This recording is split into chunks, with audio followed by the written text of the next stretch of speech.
Arif, I think didn't I call you? The most smart and handsome guy, the CEO of Summit Communication. Did I miss anyone? Moinul Hussain? Momen Hussain? Moinul Hussain, General Manager, Grameen Phone. Great. You see, this is really great panelist, and the topic today we have this 5G and IoT. Possibly you know that this is the only industry in Bangladesh, besides other industries, that we can be proud of. Because telecom, whatever is happening in Bangladesh or in other parts of the world, is at par. We are absolutely following the latest technology. Whatever you will see in the North America, Europe, or other part of the world, we are installing in Bangladesh. And whatever growth we are observing in Bangladesh, we will see this is a direct contribution from the telecom. And with the 5G introduction, telecom and IT will merge. Because 5G is a real game changer. I have been following 2G, 3G, 4G, but from 3G to 4G, possibly did not notice the difference. But 5G, trust me, this is absolutely game changer. With the 5G, IT will come in a big way. Software community will make a big role.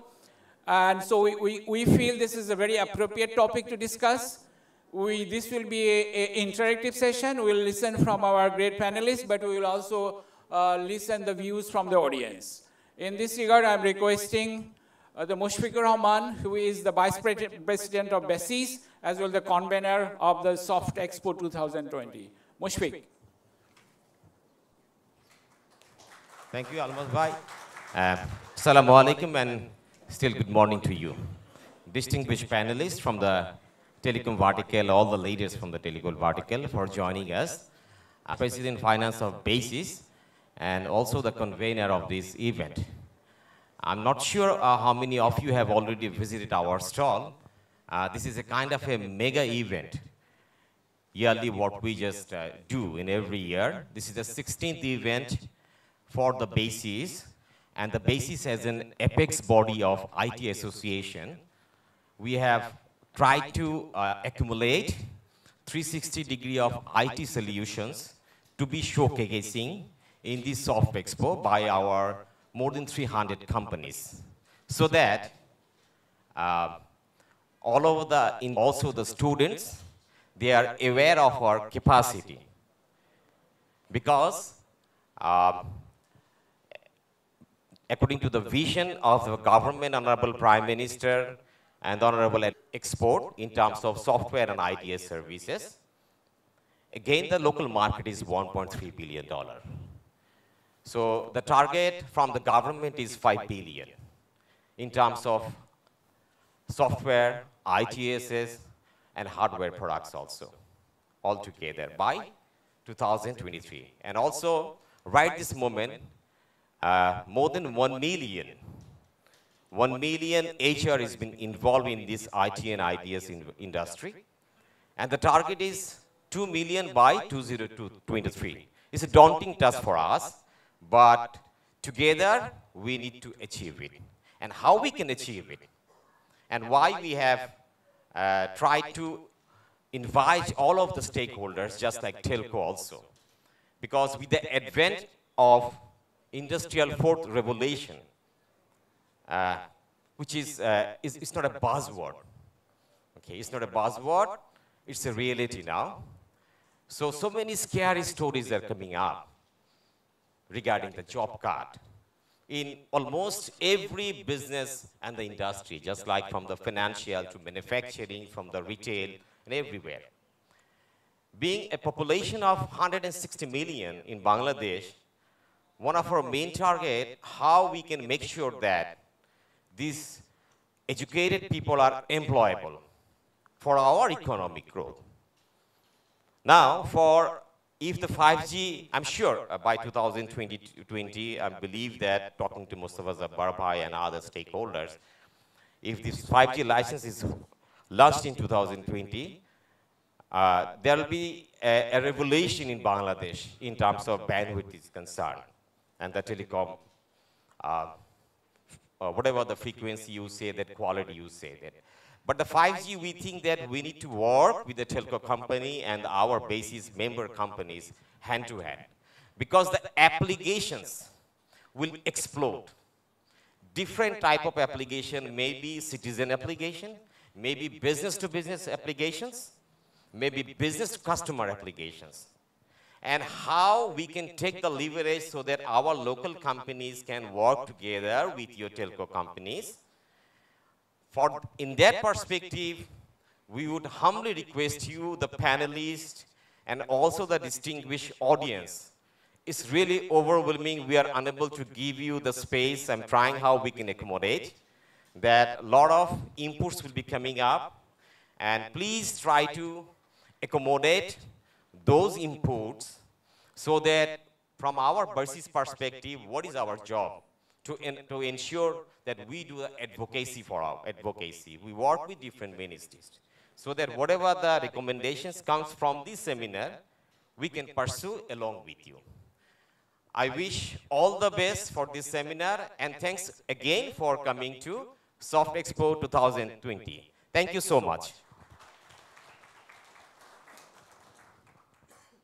We will try to structure the session to bringing the panelists and the audience in the same page.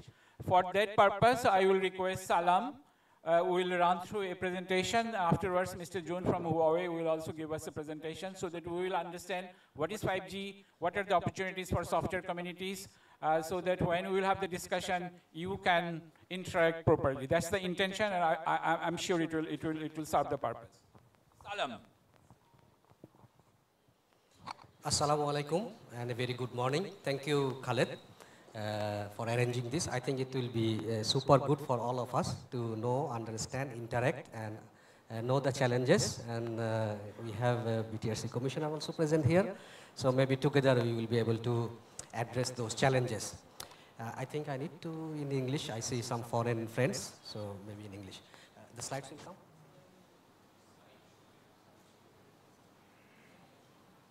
Okay, before the slides come. So today's topic is 5G and IoT, Bangladesh ICT perspective. We are familiar with, right? I started back in 1995 with 1G. That was analog system. Then we have seen, right, the growth 2G, 3G, 4G, now we are talking 5G. So why all these Gs are coming, right? If you remember, first 1G was only for voice, right? We could not send or receive data. When 2G came, it was predominantly for voice, but we tried to accommodate data also within the system. But it was, of course, if you can remember, it was in KB, right? Kilobytes volume. Then we had 3G. Oh, now the slides are coming. Next one, please. Then we had 3G, and that probably started the mobile broadband, right? And if you remember, as an industry, the 3G came, the technology or the platform, but the people of the country actually came up with the use cases. What use cases we can have, right? If you remember, during those days, that whether we could, when we brought the technology or the platform, we didn't know that we will have Pathao, right? Or we will have hungrynaki.com. That we didn't know. Nobody knew. But when the platform came, you people, we people together have came up with all those applications, which are helping us to solve our problem, right? Our national problem, our societal problem, those are helping. Next one, please. Yeah. So, and you can see, you know, probably every decade we get 1G, right? 80s, 90s, 2000, 2010. Now we're in 20s, we are talking 5G. Probably you all cannot see all those usage that is written here, but what I can see, then we had the 4G. So when we had 4G, we had better speed, lower latency. Now we are talking 5G. What 5G will give, right? So if you see 1G, 2G, 3G, first 1G we are connecting people. When we had 3G, 4G mobile broadband, we started to connect the things, right? And when we are talking 5G, we are saying that it is not only the people, but it's the all industries that will be revolutionized. all industries will become smart industry.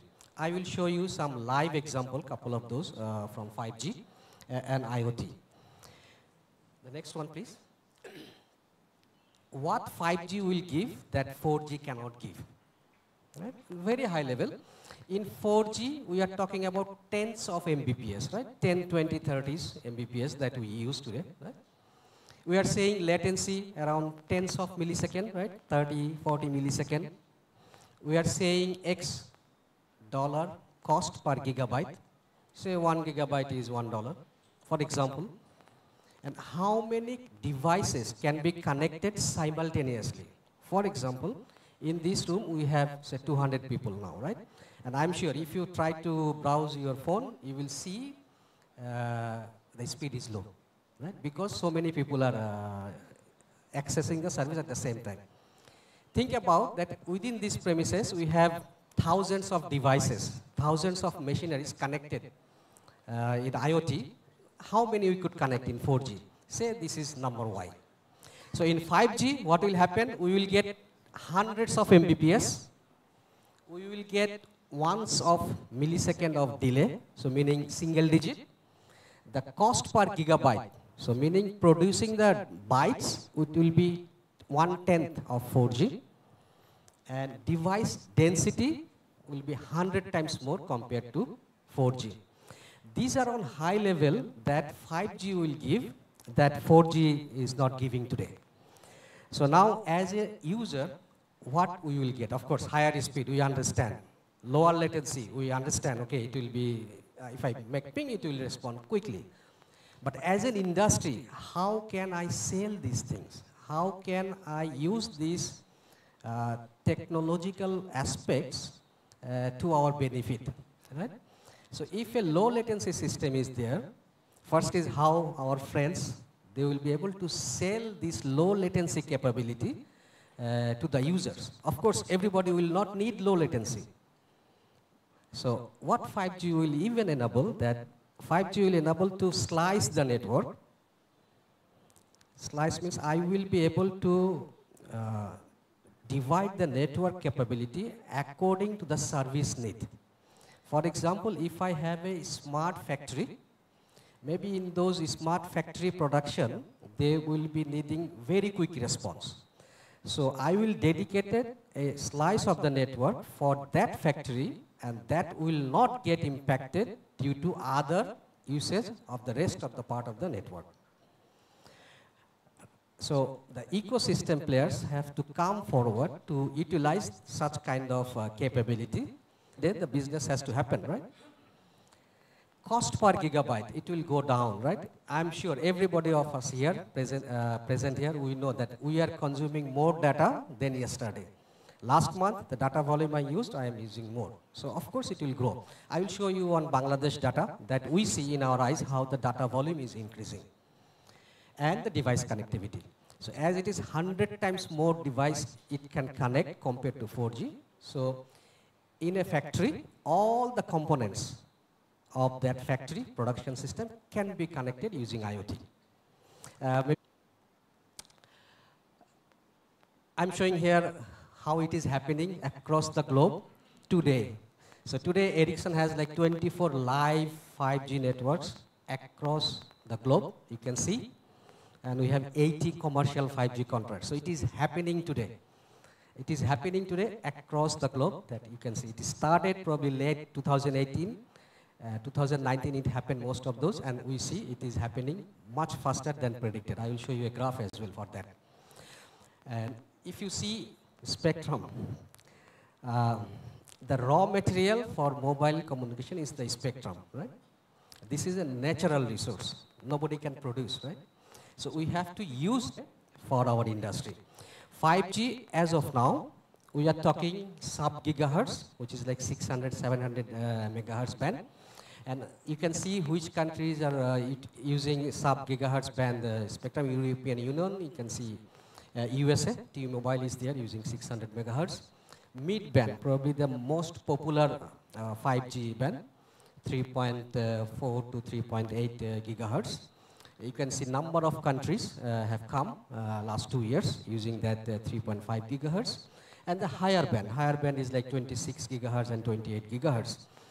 You can see some of the countries have gone into the higher band as well.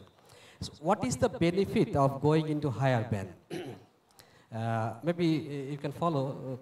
In 3G, 4G, we use spectrum block of 5 megahertz or 10 megahertz block, right? And the available bandwidth is less. The higher we go, we get the higher bandwidth. So higher bandwidth means bigger pipe, so I can send more bits at the same time. But the problem comes with higher spectrum is it goes shorter distance compared to lower spectrum. So solution provider like Ericsson, they have come up with solution how can we integrate the capability of both the bands, meaning the lower band for the coverage and higher band for the capacity. We can combine together so that the service providers like Robi, Grameenphone, they can utilize the benefit of both the spectrum bands simultaneously. I will not go into details on that. And the other part is the devices, right? Very integral part of mobile broadband. Next one. So device availability. I will show here, the devices availability. I think in the range of hundreds of devices have come in the market in all these different kinds of bands. In the sub-gigahertz, in the mid-band 3.5, and higher band 26, 28 gigahertz. And those devices, maybe it will come in the next slide. Those devices are available in all sorts of form, like a handheld device or router or tablet, that kind of device. I will show probably in the next slide. This picture shows that what is the uptake of technology in a fixed period of time. Say, for example, 5 years. Since the adoption of the technology, 4G, that is started, in 5 years, how much it has globally reached out. Say, for example, in 4G, in 5 years, it reached around 600 million people. And on the upper curve, you can see that in the same 5 years' time, the length of time since the inception of 5G, we can see it is almost double that we predict. So the meaning is the 5G adoption will be much quicker, much faster than the 4G adoption. And I think it is not different from our country as well. If you think about in 5 years' time, since the 1G came, how many people reached to the mobile phone? And then how long it took for the same people to get into 5G, right?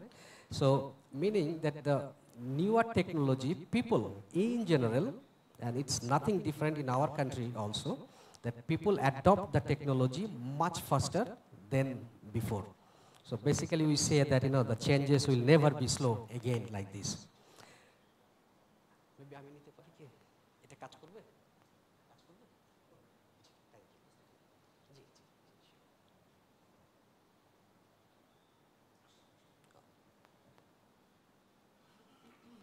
That was the device slide I was talking about. Around hundreds of devices in different formats available today. This is Bangladesh. Very interesting. The blue curve shows per user per month data usage. Average, right? So in Bangladesh, in 2018, average people, together all of us, Bangladesh, we used 1.2 GB data per month. So in 2019, these are actual figure. In 2019, it was like 1.9 GB per user per month. And then we are forecasting for 2020, 21, 22, 23, 24. We are forecasting these numbers. For example, we are saying 2021, per user average data usage will be 5 GB. Our friends from service provider will be able to tell much better. But what we see, roughly every year, it gets roughly double.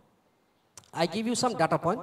In India today, average subscriber, they consume 10 GB data. We are in the range of 2 GB. In Malaysia, they are around 15 GB. So what we are saying that in 4 years' time, in 2023, we will be reaching 10 GB. And to me, it is probably a bit conservative. It will be even more aggressive than this. That is the blue curve. And the green bar that we are showing the total country data volume. For example, in 2018, we had 2.5 petabyte, the scale is petabyte per day. And then 2019, it was 4.8, so roughly double. And subsequently, this is our forecast. In Ericsson, we forecast that it will be growing like this. And trust me, if we meet 2 years from today, 4 years from today, you check this data, I guarantee it will surpass. It will surpass, probably it is very conservative. Now, what does it mean to us? This volume of data that is coming and will be coming, how do we accommodate this data? How do we transport this much of data? Right? So that's how the 5G come in. You know, service providers, they have established a network, right? Towers in the country, and establishing a tower is a lot of money. Right? So to carry this data, if I say that, okay, you deploy another 10,000 sites, they will kick me out. The second option is add more spectrum. Right? And spectrum is highly costly in this country also, though we have a lot of spectrum not in use. For example, in 2100 megahertz, 1/3 of the spectrum is sitting idle. I don't understand who is getting benefited out of this, but that is reality, right? 1/3 of the spectrum sitting idle for 5 years, 7 years, right? 2013 we got 3G. Spectrum is also costly. If spectrum were, it is available, but it was affordable, then we could probably add spectrum in the existing sites. But that also operators are not able to do. So what is the other thing is probably go in the higher technology, right? 5G. So you have seen the 5G cost per gigabyte is less, but of course they need to have the 5G spectrum also, right? But the spectrum is wider, right? So that's how this, the cost is going down. But it has to be properly priced as well. But at least the width is higher, right? So that is the first and foremost use case for 5G is the enhanced mobile broadband. So as this data is exploding, so this additional spectrum in the 5G, the new technology will be able to accommodate this data, first and foremost. And the second one is, we call FWA, fixed wireless access. So we say you don't need to have fiber in your home, you can have FWA, wireless fiber experience without fiber, using wireless. That is the second use case that we say in the industry. The other thing is like, you know, massive IoT, critical IoT, automation, industry 4.0, all those use cases will slowly evolve. It will not happen next morning, but those things, enhanced mobile broadband, FWA, those will happen first, and then those things will come.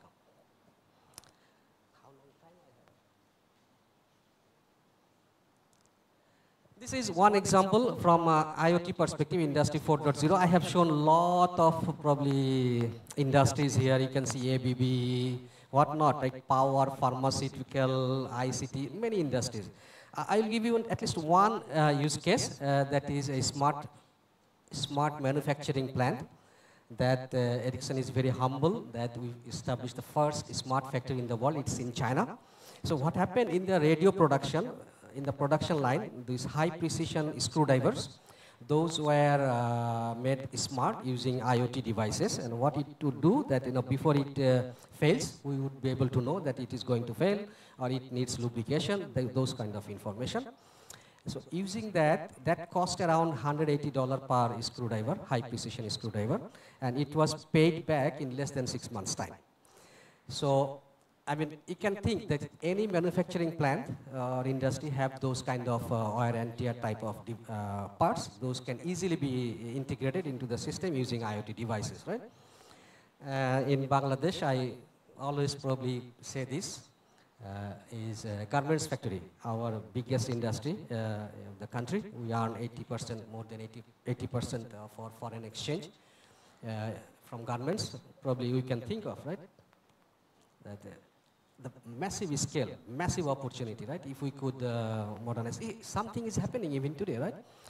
Those garments factories are getting smarter, even bringing robots. But if we could make all those industries smarter, then of course our garments industry can go to the next level and bringing efficiencies, time to market, and all this, right? Uh, what is next? Oh, of course, it's not so smooth, as I say. There are challenges, right? Human resources, first one is we need to learn, we need to know so that we can support our journey ourselves. Thriving end-to-end 5G ecosystem plan. It's not only service provider, it's not only technology provider, it's not only fiber provider, it's not only handset provider, it's not only content provider. It's everybody together because, for example, we all do and there is no fiber. Right? In Bangladesh, around 20–25% sites are fiberized today. It's not that much, right? So it will not work, right? So we do everything, but the content is not there, right? It doesn't work, right? So we all need to together, synchronized, we need to plan and execute. Spectrum, the most important part, right? We need to have affordable spectrum. Fiberization, I said 20%, happy Anpa is here. 20% sites are fiberized. We need fiber, right? Of course, microwave does support 5G. Microwave as a technology has come forward a long, and it supports 5G at the last mile. Yes, it does, and microwave also got MIMO technology to use even 28 gigahertz or 28 megahertz or 56 megahertz bandwidth using MIMO technology. 5G is supported, and we have deployment in some countries, but we need more fiber. Tower.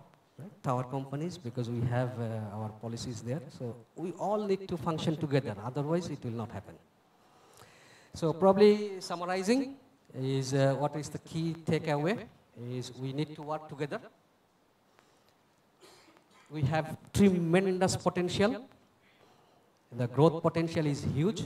Even today, unique user penetration in this country is 56%, below 60%, right? And our young generation is coming more and more. Our median age of the population is 24 years, exactly best for mobile broadband to go forward. The industry transformation, we don't have that much of legacy, so the opportunity is huge. We need to work together. And we all know mobile broadband has direct connectivity with our GDP growth.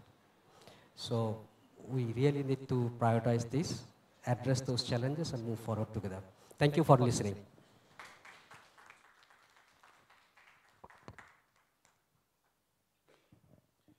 Thank you, Salam.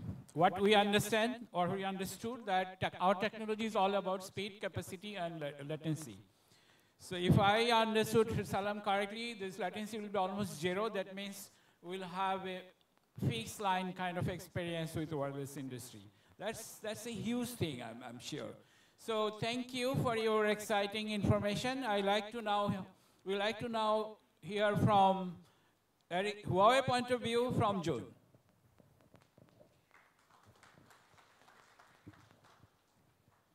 Okay. I can join. It's too close. Okay. Good morning. Thank you. Thank you, everyone. I'm June, and I'm from Huawei. I'm very honored to have this chance to present something to you. In general, I agree with Mr. Salam's opinion, so I don't want to repeat something there. And I might show something from some other angle. Okay. The slide is here. Let's wait for it.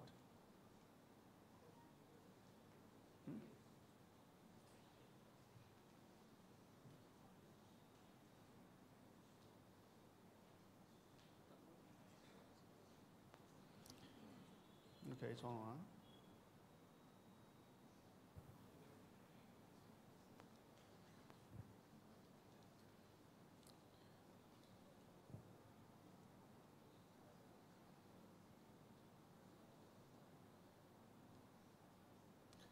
All right.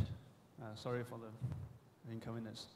I have been working in this industry for about 20 years, and I think most of you can see what happened in the past 20 years. In just only 20 years, all of these gadgets were put inside our pocket. What was there? What is it? Camera? Video player? CD player? Calculator? Even Kindle. So it seems that you have everything in your hands, but it only took around 20 years. When I graduated, I had a CD player, and it cost me almost $200. But now, with $200, you can get everything here. So with only one instrument, maybe only one smartphone or one tablet. So that's how technology changes us. That is in the past 20 years. So what will it happen in future? We're not sure, right? Here I take an example. See, like I said, how we listen to music. When I was in high school, we used a cassette player, and then when I was in university, CD player. After that, after I graduated, I used one Nokia, and I even also used Active. But now, Nokia is still somewhere, right? But very few people use it. However, smartphone is everywhere. But how we listen to music? You know, before we download it, it was on something like a disk. But now, we use our smartphone. But in future, shall we still need to download it? No. You only need to listen from somewhere you don't know. It's in some server, or it's even in other country. So let's see how this kind of network will make this happen.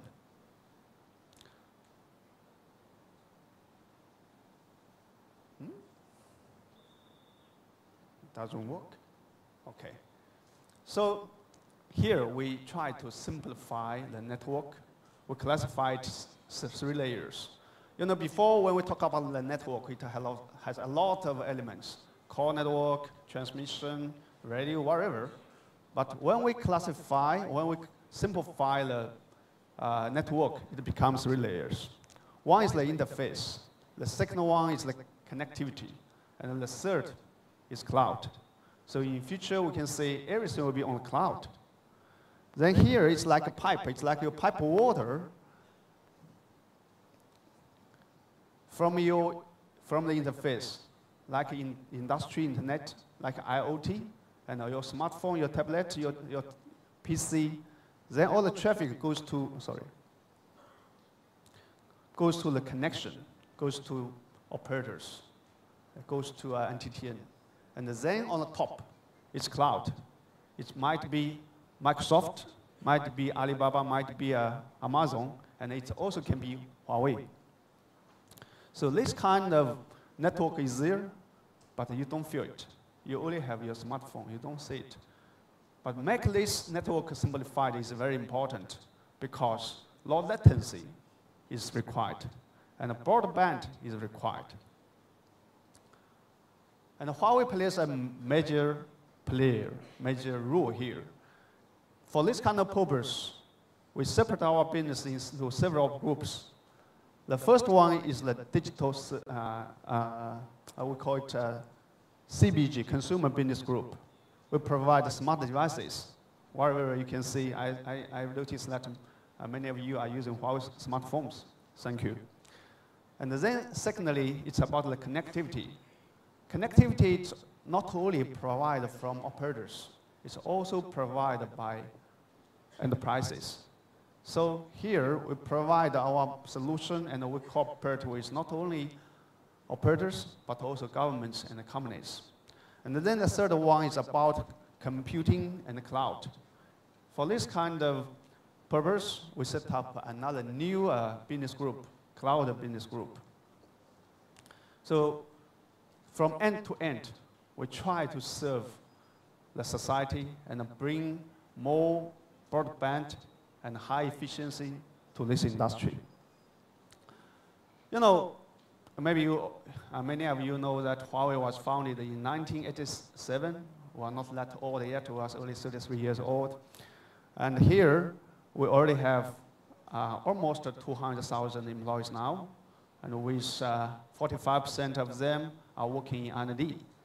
So now we serve more than 170 countries, and with our ranking in the Fortune Global 500, we rank number 63 61, yes, that's what we achieved so far.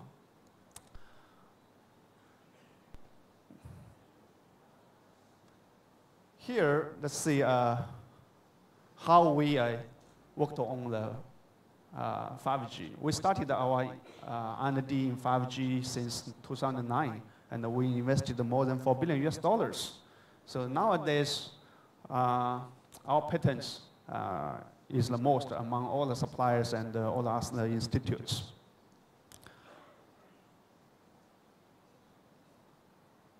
You know, here, as Mr. Salam already mentioned, now more and more countries are awarding the spectrum, and more countries have launched the commercial 5G network.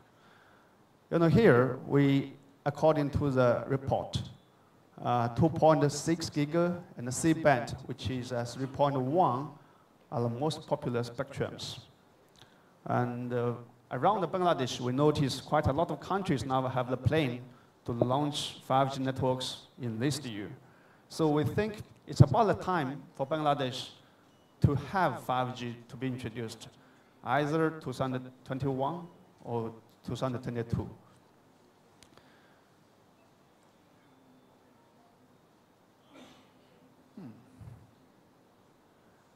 Here, let's have a look. Sorry. Where's the receiver? Okay. As we know, Bangladesh released a 4G license in 2018, and now, as we forecast, the peak will happen at around 2023. We predict that 2021, 5G will be introduced into this country. And we predict that by 2025, the traffic and the applications will surpass 4G by that time. This is our prediction. And what we think is that 4G is still the experience foundation, while 5G is beginning.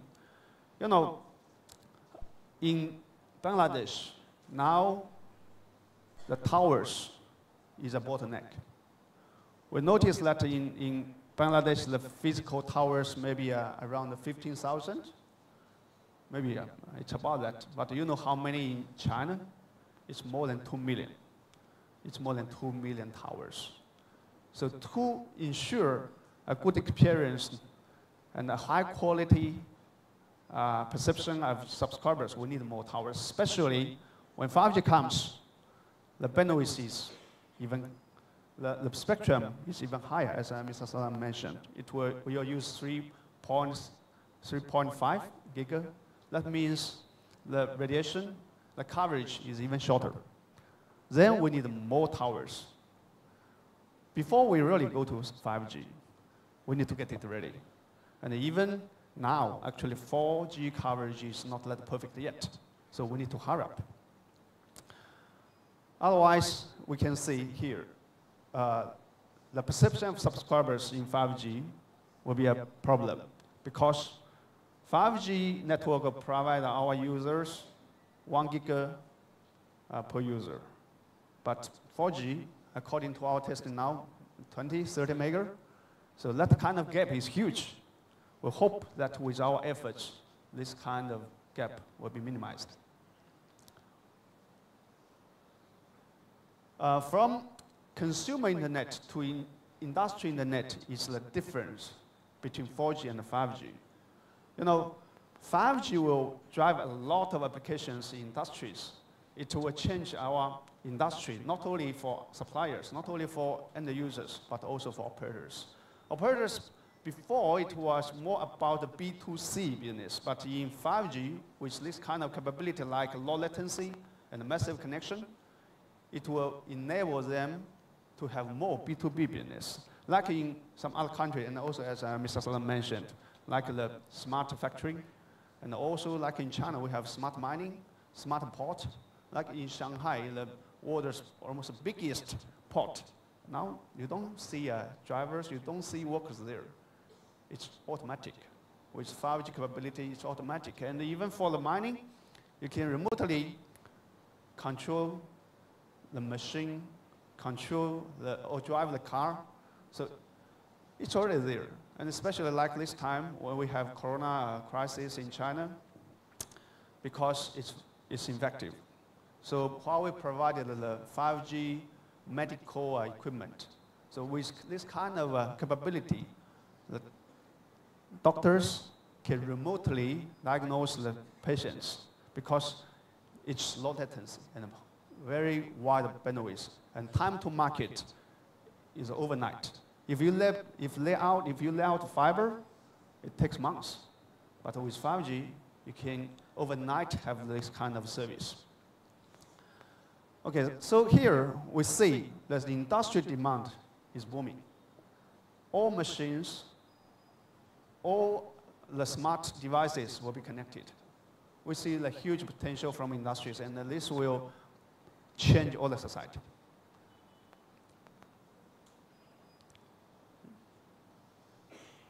Here is about the IoT. In fact, when we talk about the IoT, we think more about the platform. As a supplier, Huawei provide this kind of platform, and we ourselves will provide all the smart devices. And then we have an ecosystem, especially in China and Asia. We have a lot of partners who develop the smart devices and get connected with Huawei platform to enable the industries and the digital lives for individuals and also enterprises. This is our capability, and this is what we are doing. I think we need more time to nurture this kind of ecosystem in Bangladesh.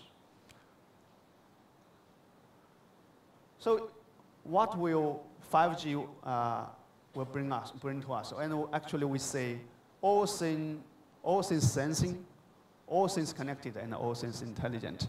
We predict that all the enterprise, 100%, will be on cloud in future. So that's a very big difference from now on. When we talk about the hardware of data center or cloud, we usually use, we have a server, we have storage, and we have switchers. And Huawei now provide all of these. We call it Kunlun. And in fact, we now want to build an ecosystem again. So in near future, we want to seal the model with Huawei chipset embedded.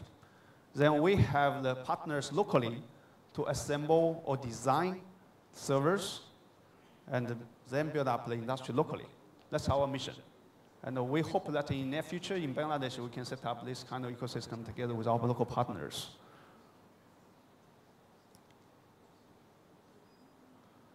Okay, this is about the cloud, as I said. Cloud is the future. And in Bangladesh, we started this kind of development. We now see a lot of companies put the data in cloud, but here are two challenges in Bangladesh. One thing is that most enterprises have not put their data on cloud. And then the second one is that some data of these companies is kept overseas, it's not local. So we think the best way, and it's necessary for the data security, the data need to be kept locally. And secondly, all the enterprises need to consider when they need to put the service on the cloud so as to improve the efficiency and save the cost. Otherwise, you need to buy servers by yourself. You need to set up a data center, or you need to rent one. But if you move your service to cloud, it's over one night, and the cost is very limited. So like in other countries, whether Thailand, Malaysia, or China, now all governments try to put their service on cloud. They try to avoid setting up their own data center and buying servers, storage by themselves. And in Bangladesh, I think this is the future, and it will improve the society's efficiency and the competence of all enterprises.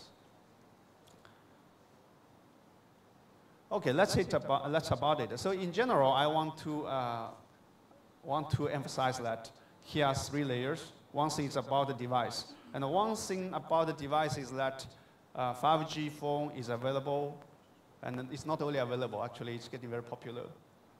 In China, we think by the end of this year, very cheap smartphone will be available. We expect the price will drop as low as $150. Then it's very affordable for everybody here. So I think from device perspective, Bangladesh could be ready for 5G by next year. And then the second layer is about the connection.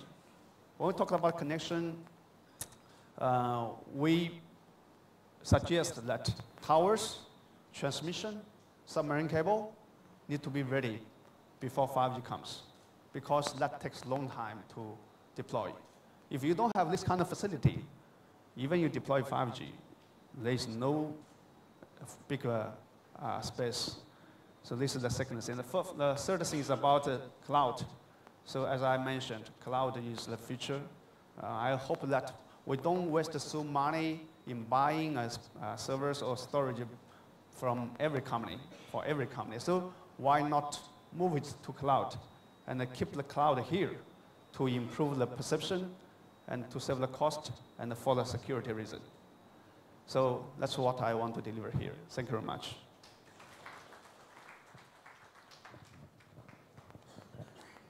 Thank you, Jun. It's very impressive information. Now we can see this Huawei's a big contribution to make 5 things happening. Another part was very interesting. They are investing $4 billion plus in R&D, and they have almost equal footprint like Ericsson as far as commercial deployment is happening. So the idea was to align audience with technology. Now we will quickly take through panelists with interaction by themselves. I will start with mine.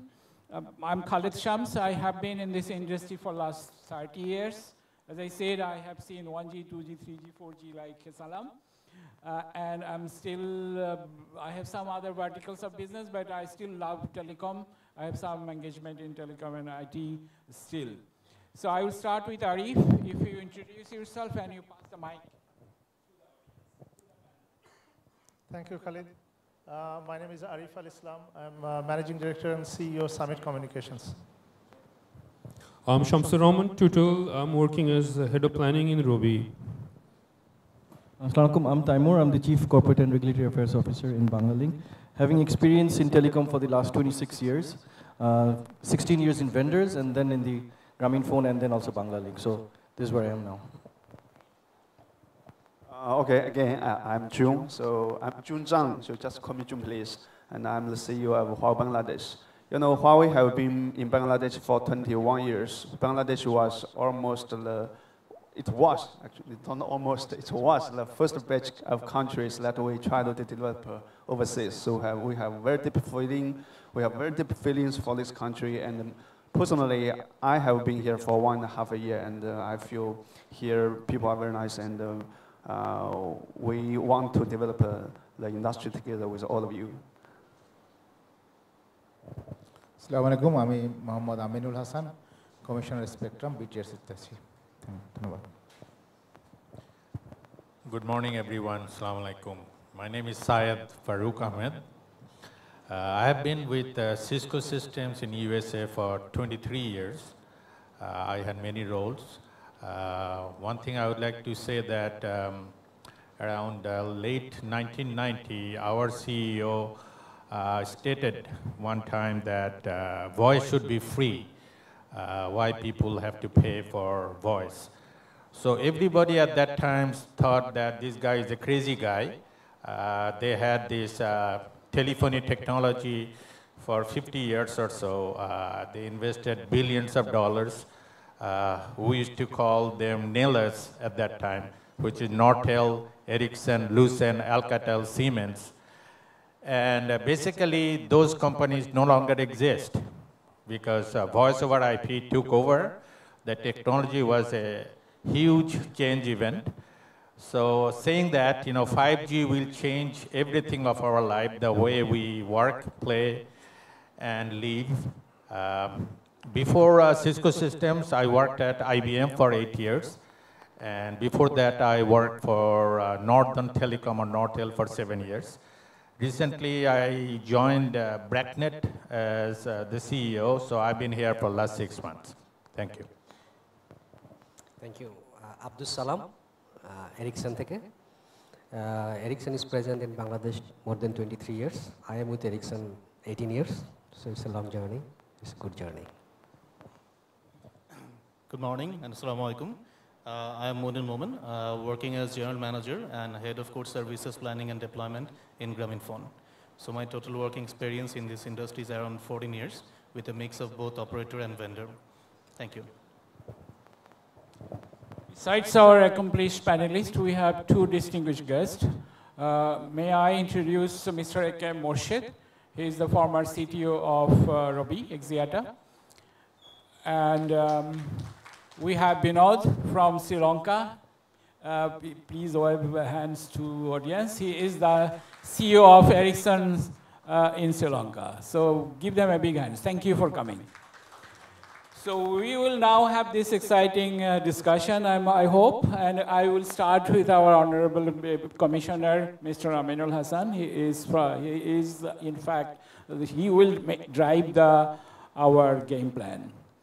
So he is heading the frequency part of BTRC, and we like, because you know the C5G will happen, we would need a policy guideline. We would need the vision of BTRC, particularly the spectrum, what spectrum will come, because we just followed that in Thailand. They're doing the auction. They have doing it 700 megahertz, 1800, 2.6 giga, and 26 gigahertz. Very exciting. It's a multi-band. So what will be our BTRC vision for 5G? I'm pretty sure you're excited to start as fast as possible. So, but from industry readiness, BTRC readiness, and as well the time plan from your perspective. ধন্যবাদ খালেদ শামস। উনি আমার পূর্ব পরিচিত, আমরা টেলিটকে ছিলাম, উনি সিমেন্সে ছিল, সেই হিসাবে তার সঙ্গে পরিচয়, এবং ওনাকে এখানে পেয়ে আমি খুব খুশি। বিশেষ করে আমি এটার ড্রাইভিং ফোর্স না, ড্রাইভিং ফোর্স হচ্ছে ওই যে সেমিনারের পিছনে দেখেন সিট নাই তো দাঁড়ায় আছে। 5G ইমপ্লিমেন্টেশনে বর্তমান সরকার যে ম্যানিফেস্টো দিচ্ছে, ইলেকশন ম্যানিফেস্টো, তাতে 21 থেকে 23-এর মধ্যে তারা 5G ইন্ট্রোডিউস করবে এই দেশে। এবং আমরা 4G লঞ্চ করি ফেব্রুয়ারি 2018-তে। 18-তে লঞ্চ করার পরপরই আমরা জুলাই মাসে হোয়াই এবং রবি এদের সহায়তায় একটা 5G শোকেসিং করি। বিটিআরসি সেখানে ফ্রিকোয়েন্সি দেয়, তাতে আমরা 4.6 Gbps স্পিড অ্যাচিভ করি। তখন সেখানে আমাদের মাননীয় প্রধানমন্ত্রীর উপদেষ্টা জনাব সজীব ওয়াজেদ জয় ছিলেন, এবং মাননীয় মন্ত্রী আমাদের মোস্তফা জব্বার, সবার প্রিয়, উনি সেখানে ছিলেন। তখন আমরা বুঝতে পারি যে এটা আমাদের এখন এগিয়ে যেতে হবে। সেখানে বিটিআরসি যেহেতু একটা পিভোটাল পয়েন্টে থাকে, সব স্টেক হোল্ডাররা আমাদের সঙ্গে আছে, আমাদের, সুতরাং আমরা সবাইকে নিয়ে আমরা একটা উদ্যোগ নিলাম যে আমরা 5G আমরা এগিয়ে যাব সামনের দিকে। ইন্ট্রোডাকশন কবে হয় সেটা আমরা দেখতে চেষ্টা করলাম।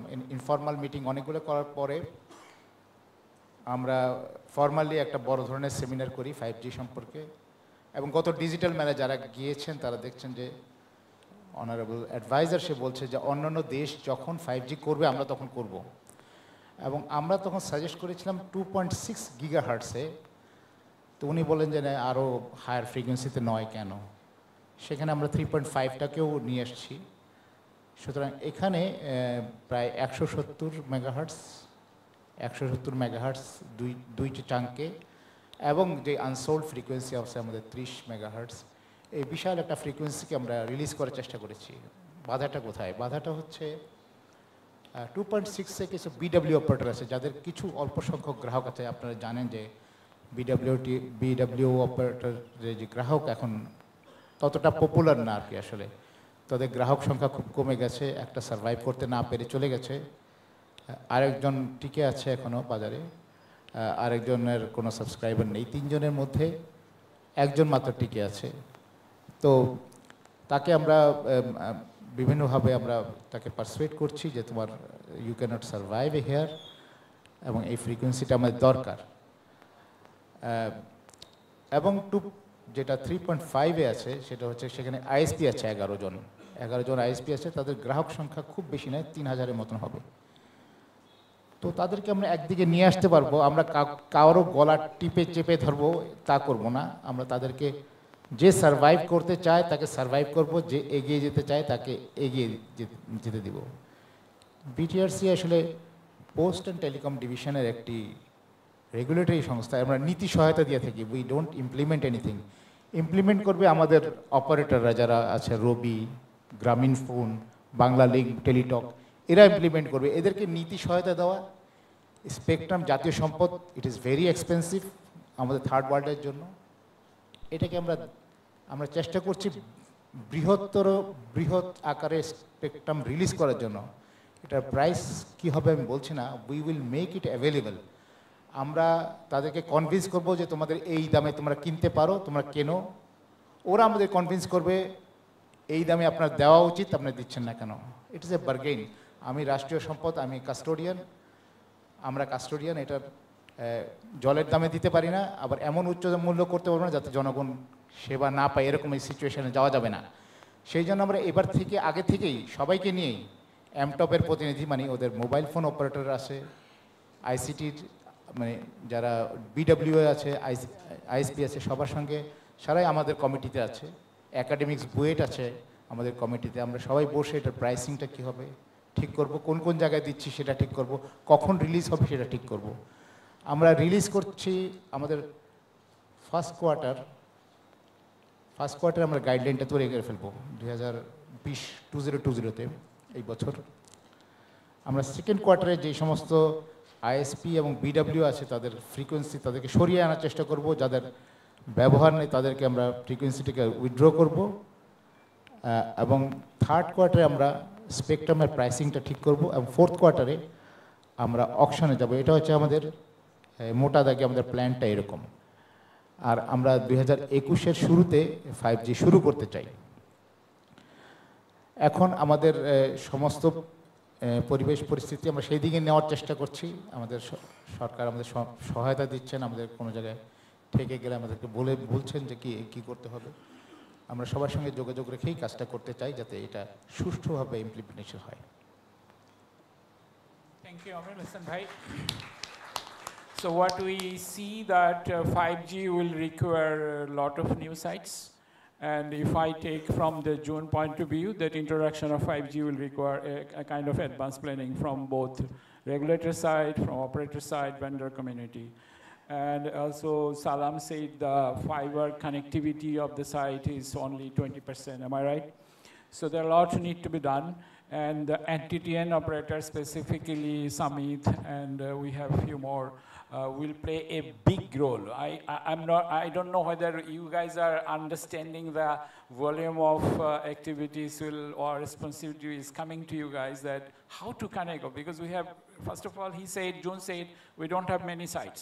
We need to build a lot of, and 5G will require many more sites what we have today. So this fiber connectivity will be key for 5G success. I will come to Arif. What is preparation from your point of view, and how you think that you can address the market? Hello. Assalamu alaikum, everyone. Thank you, Shams, for putting the very relevant question. And for 5G, after the successful launch of 3G and 4G, and 5G is knocking at our door. Just before I just address your question directly, I would, since the audience don't always get to see our work, because we work behind the scene, we connect all the mobile operators, ISPs, cable TVs, and government from behind the scene. So you need to know a little bit more about us. I just want to give probably a few minutes brief. Summit Communication over last 10 years has grown from practically nothing to about 47,000 kilometer nationwide network. That means we connect all the districts, all the upajilas, and 30% of the unions. And just for you to understand the size of the network, I'm not trying to boast about ourselves, but just to give you a visualization effect. If we pick one of the largest mobile operator in the country and take their transmission network, our transmission network would be at least 10 to 12 times larger than the largest mobile operator's transmission network. And that includes, that in terms of the physical fiber size, also in terms of the hardware and software nodes, and also the number of transmission links, VPN links, being transported through this network on a daily and hourly and per second basis. So based on that, we will be pretty big size and a pretty complex network. So our team consists of pretty many telco planning experts and O&M experts. Most of the people who are taking VRS from the different telcos are joining our network. And when they join the network, they keep on telling how extensive the network and how difficult complexity is involved. That was difficult to perceive earlier when they were on the other side. So now slowly get to the real point on the 5G. When 3G and 4G happened, we were more early stage of our transformation, from growing from a small operator to a very big operator. But for now, we are nearly there. We are nearly there all over the country in terms of the staff, support, resources being available. So I give you one by one.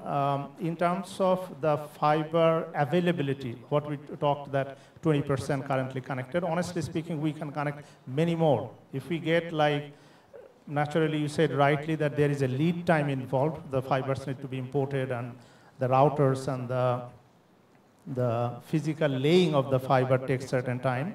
Given there is certain lead time is provided, we can connect any number of sites, if not 100%, maybe 70, 80% of the site in a couple of years' time. So we have that kind of business plan ready. Only thing is, naturally, fiber is a little more expensive than the microwave. So business case is an issue, so operators are not always choosing fiber over microwave until unless the operator's capacity has gone higher, and business case-wise, it is more feasible to go for fiber. So operators demand, if the demand is forthcoming with a lot more volume growth, we are very much ready to provide with the services. So availability, fiber availability is there, and in our network, the fiber is connected with the routers, and the routers has decent capacity, and we are continuously upgrading those capacities. Then comes the quality. Quality comes in few forms, like the O&M quality, like the jitter, latency, and all of those. Network availability, which is more dependent on the passive. And also, if there is issues, how do we do the fault finding? So I address one by one. In terms of the quality of services, we are today prioritizing the voice over data. This is one of the demand of the mobile operators, that you need to prioritize voice over data, and that has been successfully implemented. Number two, in terms of those flapping and latency and those kind of issues, we are already doing script rerouting. So anytime there is a flapping or there is any ping loss is not available, the system will automatically reroute online real time rather than any manual intervention. So that is also being fully tested and implemented in operators network. We have 24/7 NOC, fully manned in shifts, and they are continuously, there are engineers, there are experts, some of my colleagues are here as well, work very hard day and night, taking the different service recipients' challenges and solve it on immediately. In terms of getting the, what do you call this, you need DWDM closer to the access layer, because in 5G, for us to reduce the latency, you need to have the DWDM or core network getting closer to the access network, so that you have a less number of hop, and if you have less number of hop, then latency is lower. So that's one of the kind of expectation from the mobile operators when they will do 5G. And that's again a business case issue. We are getting slowly increasing our DWDM network, expanding closer to the access layer. So that will happen over time. We have not immediately gone there. And we think if we can work out proper business models, pricing model with our customers, we will be able to do that as well. The last but not the least, we are also contemplating to do the modern, adopting the modern technology like 1588, V2, those kind of things being adopted in the network. So hopefully we will be there. So there was this kind of myth before 3G and 4G, particularly from our customers, whether our transport network will be ready.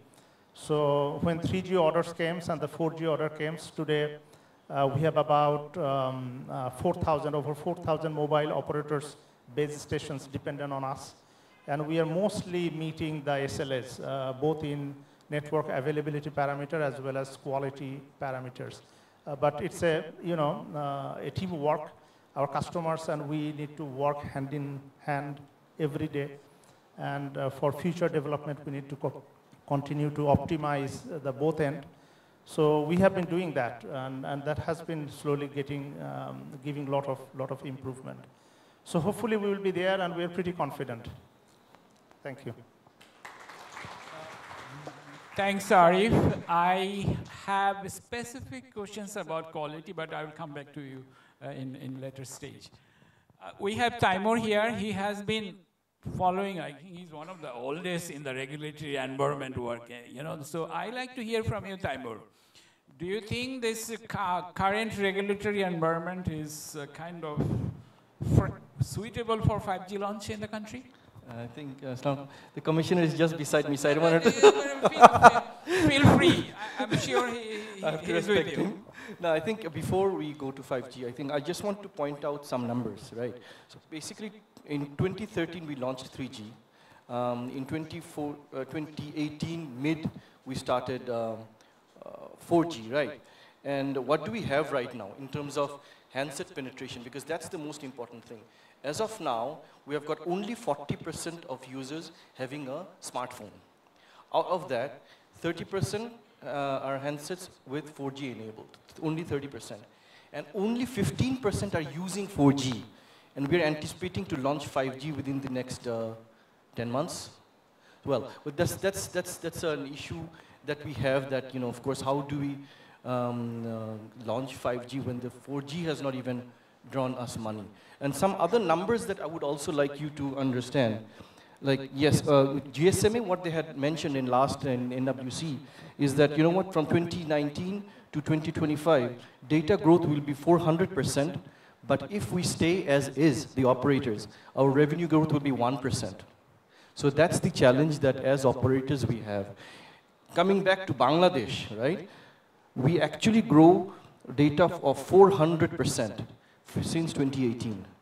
Data has really grown to 400%. But the contribution from data has only grown by 5%. So you see the challenge of the operators that we have got. Like growth of data, consumption is hitting really a hockey stick, but the revenue is basically plummeting. If I talk about Banglalink, only in 2018, the growth had been around 80% of data, but the revenue was degrowth, around 5%. So this is a real challenge that how do we really monetize the data? And now, if we want to again have 5G with more spectrum, of course, sir has actually said that with the pricing of the spectrum will be discussed and all. Like right now, what we had paid for spectrum in 2100 band was $27 million per megahertz. And for 1800 it was $31 million per megahertz. Salam Bhai just said that 5G can do 100 megahertz. Can you tell me how much spectrum is required for 100 megabits per second? At least 40? So 40, if we have like $30 million megahertz, 40 megahertz will cost us $1.2 billion. And our ARPU is like less than 90 taka now.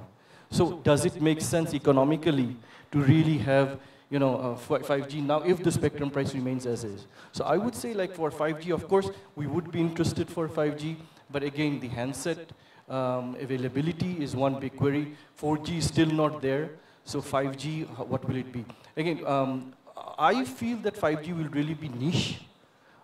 Yes, the government has this idea of launching 5G, and I think it's a requirement of the Honorable ICT Advisor too. We don't want to be left behind. I think that's what he wants. Bangladesh is moving forward. We don't want to be left behind.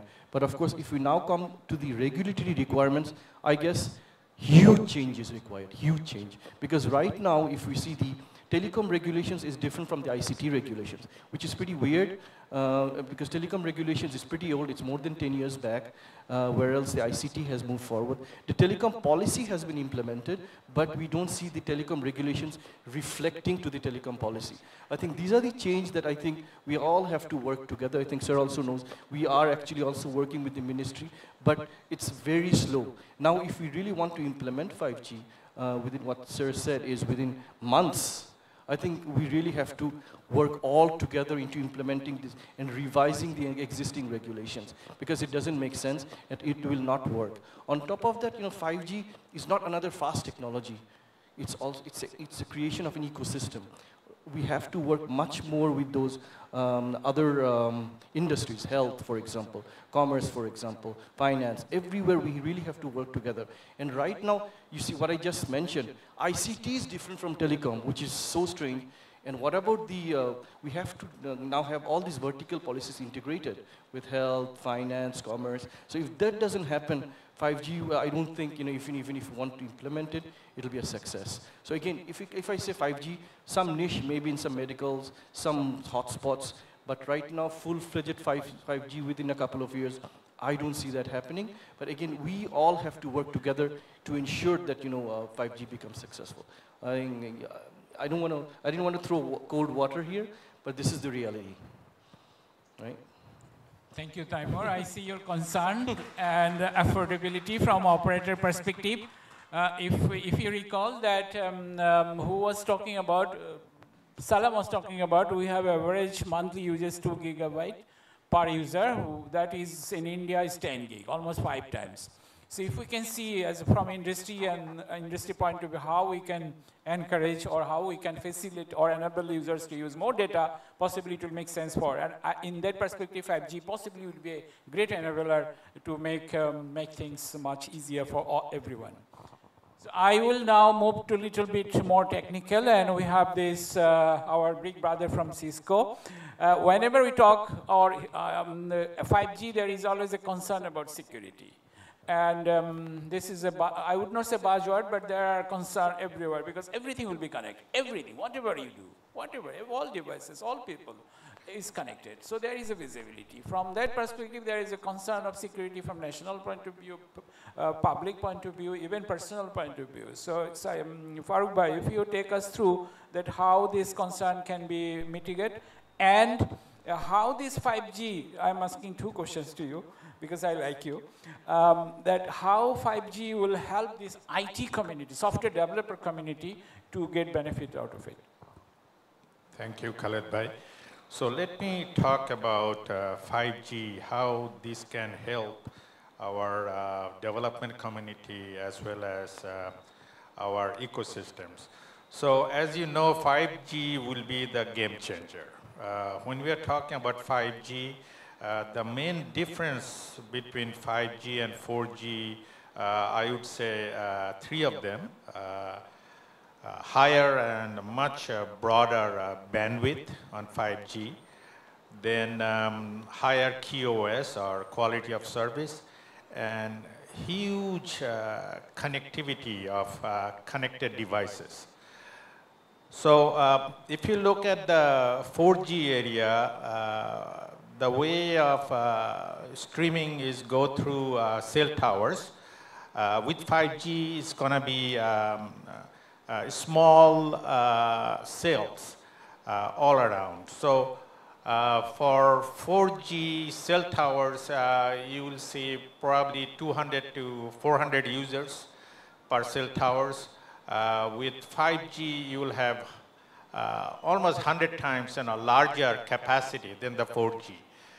So we are talking about billions of devices, small IoT device will be connected per small cell stations. And imagine a time when 5G will come, you will see a small cell station on top of each building, or maybe on top of each car, or maybe on top of each street light. And that will become the norm. So you will have the fixed wireless connectivity, huge bandwidth at every place, everywhere you go. So 5G will be everywhere with you. And since we're talking about IoTs, and with the advent of narrowband IoTs that last for 10 years, much cheaper, and it also has two-way authentication capability, you will see more and more IoTs will be connected in these ecosystems. So when all these billions of devices are connected, we are talking about security. So one is the security of your private life. Another one is security as a cyber security or vulnerability. With the advent of 5G, you will see a team of people or expertise all across the world. They are working on how to monetize this 5G experience and do this more ransomware, more phishing, more malware and things like that. So with the advantage of 5G, it comes with all the baggage of the security and cyber security related stuff. So security is not only going to be your antivirus or malware protection or phishing. It has to be in this new technology they call zero trust cyber security. That means you are getting the security of your environment or system or even house on a continuous 24/7 basis. That means if there is any symptoms of security hacking, there will be a software or some application that will detect that environment and resolve that issue on the fly. That means right away. So that comes with new type of development possibilities within our software community over here. And since we are talking about basis, our target goal is huge going forward with the software development organization. This is an area that will be huge for our own community to develop on the cyber security. Data will be a huge possibility going forward.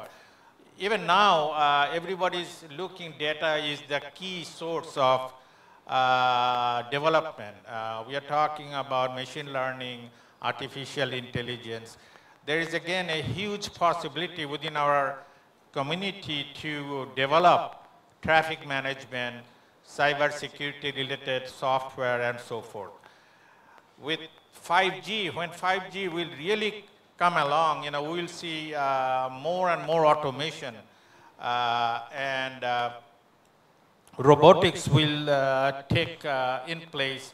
For example, recently Vodafone displayed with the 5G technology teleporting, which is like remotely providing a crane to automate and build a huge facility remotely, hundreds and miles away. So those kind of use cases will come along. That means, we need to think really. We have this textile industry. We have a huge labor market. What will happen to them when the automation and robotics comes along?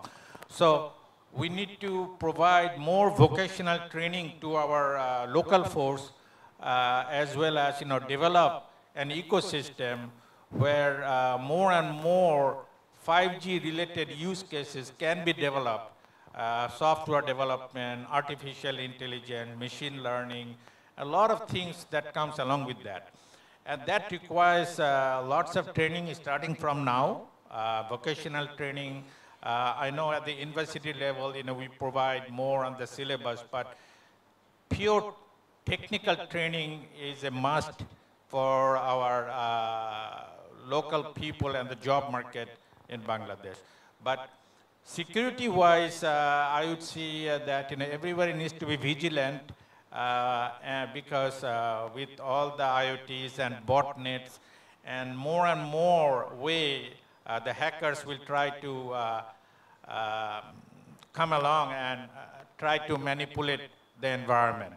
So imagine a place at the coastal area, you built a house, you know that there may be a flood or there may be cyclone or hurricane coming. So you secure environment accordingly, right? With the 5G, the industry, the government, the financial sectors, institutions, they also need to secure their environment. Thank you. Thank you, Farooq bhai.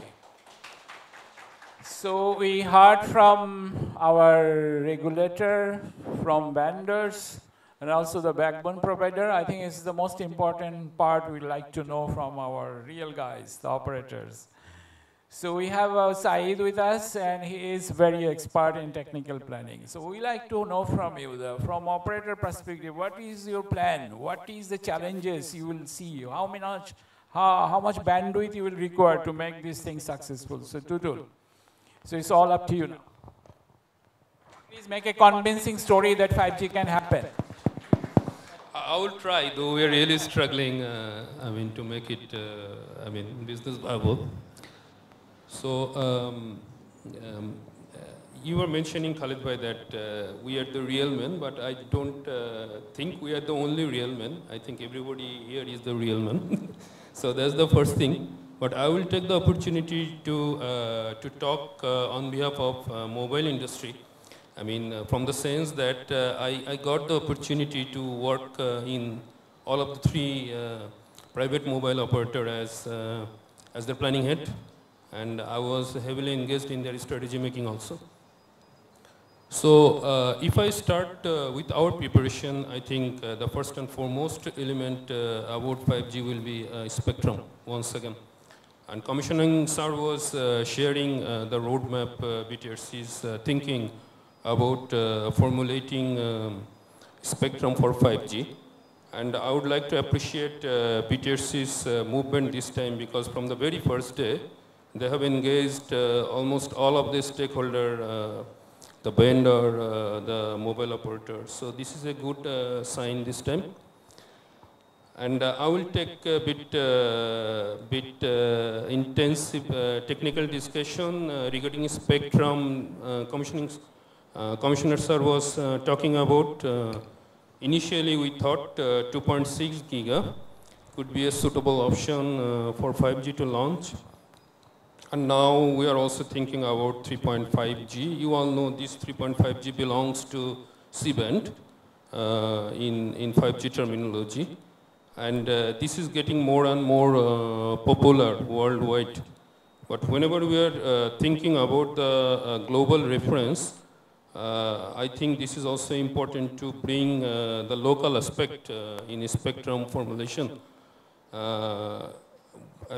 According to the latest track record, 3.3 to 3.8 giga.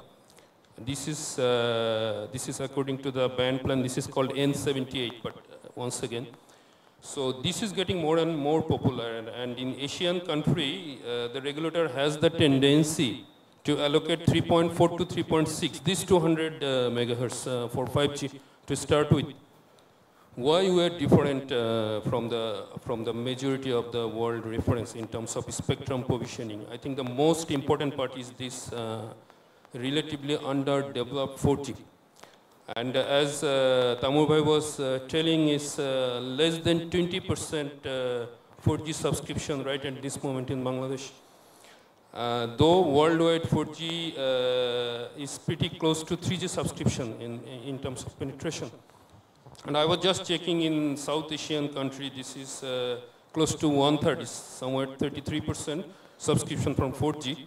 So we are still making some negative margin, even in terms of South Asian standard. So what is important for us is to groom 4G further. And worldwide, there is a projection that 4G subscription will touch its peak by 2022.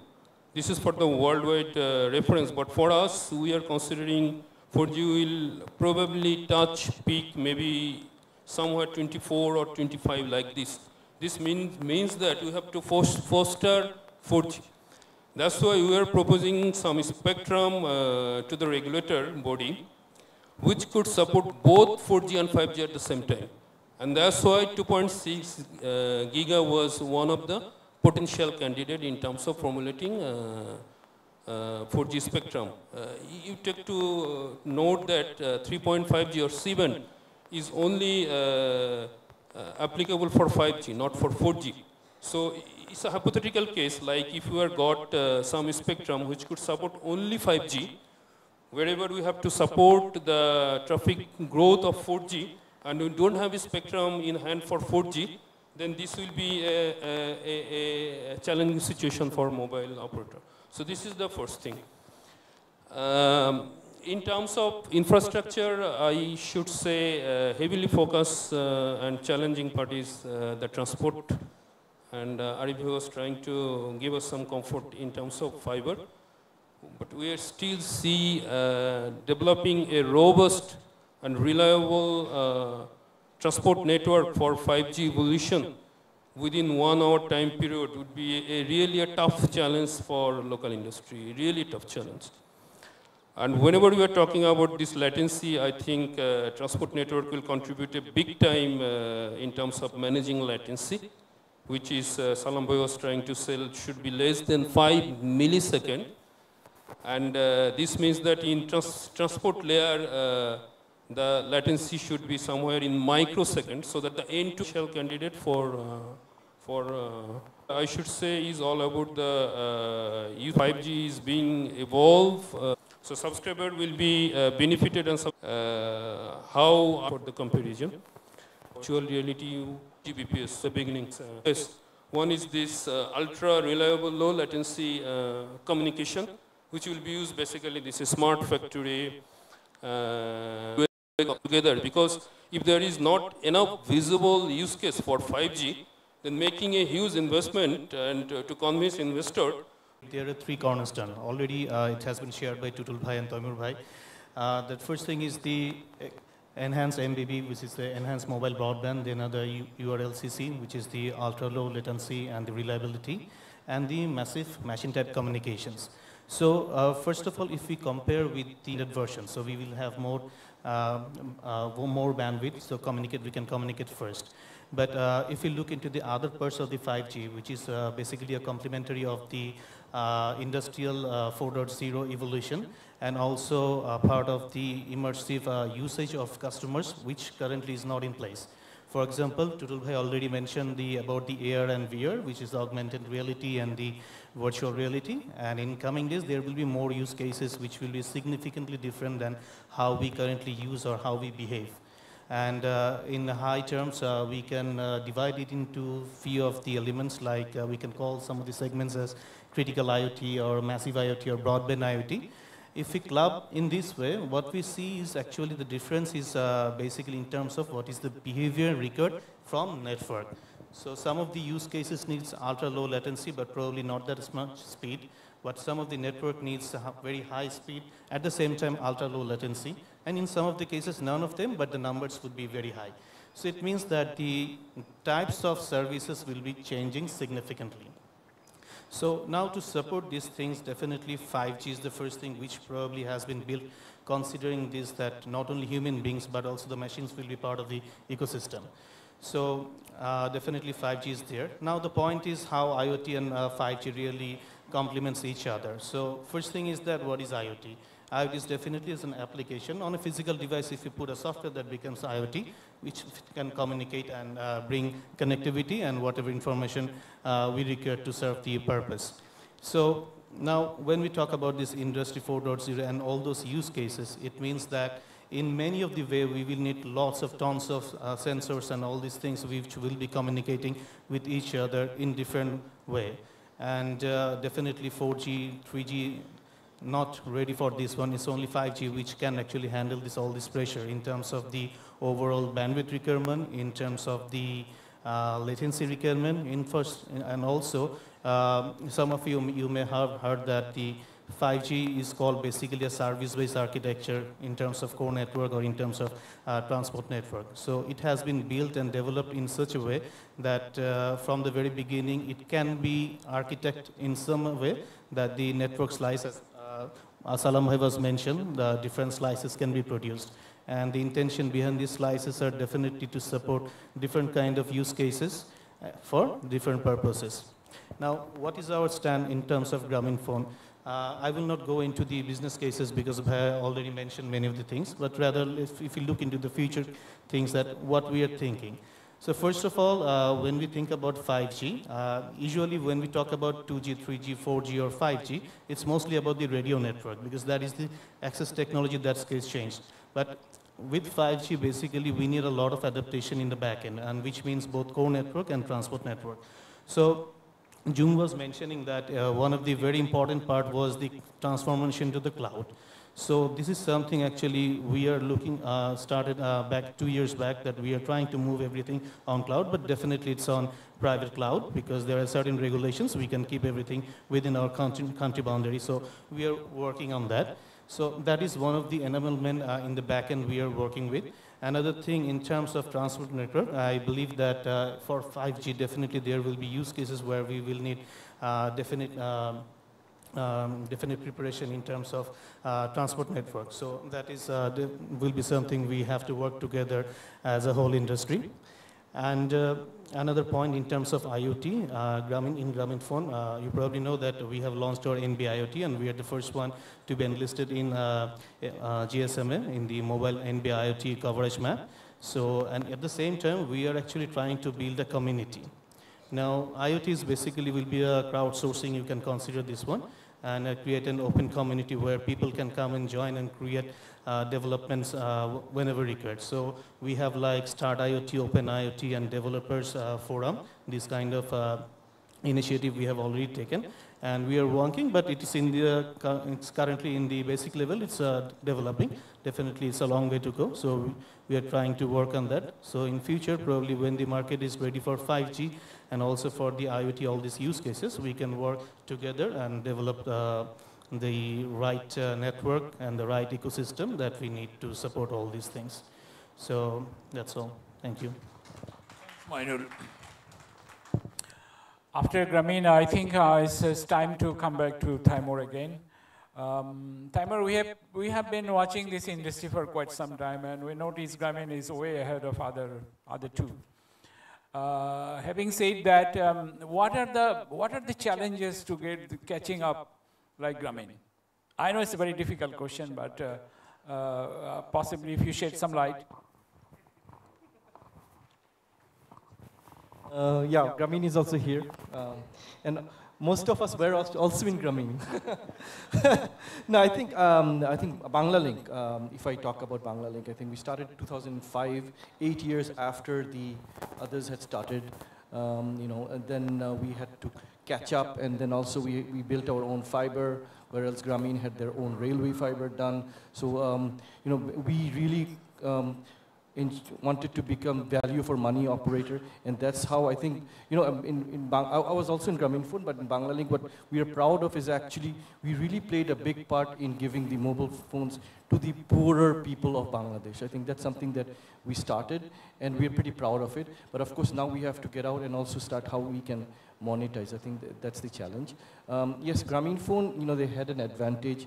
Of course, they built a huge network. That's something, you know, that's well done. But right now, I think, you know, some kind of you know, investment, if we say that investment, yes, it was initially Grameenphone had really started it, but then of course Robi, Airtel together, and then Banglalink, their investment is also not much lower than Grameenphone, if not more. I think Robi and us, we're also investing a lot nowadays. But I think again, we see that the market is so much skewed. I think that's something that we are also Robi and us, we are seeing that some kind of competition laws have to be introduced, which is not really prevailing in Bangladesh. I think that's something that we are working, and I don't think, I think it's good for everybody. It's not only for the smaller players. I think competition laws in not only in telecom, in other places too. I think that's something that we are working with the government, and we are promoting that. I think that's something that we can work. On top of that, of course, we need to invest more.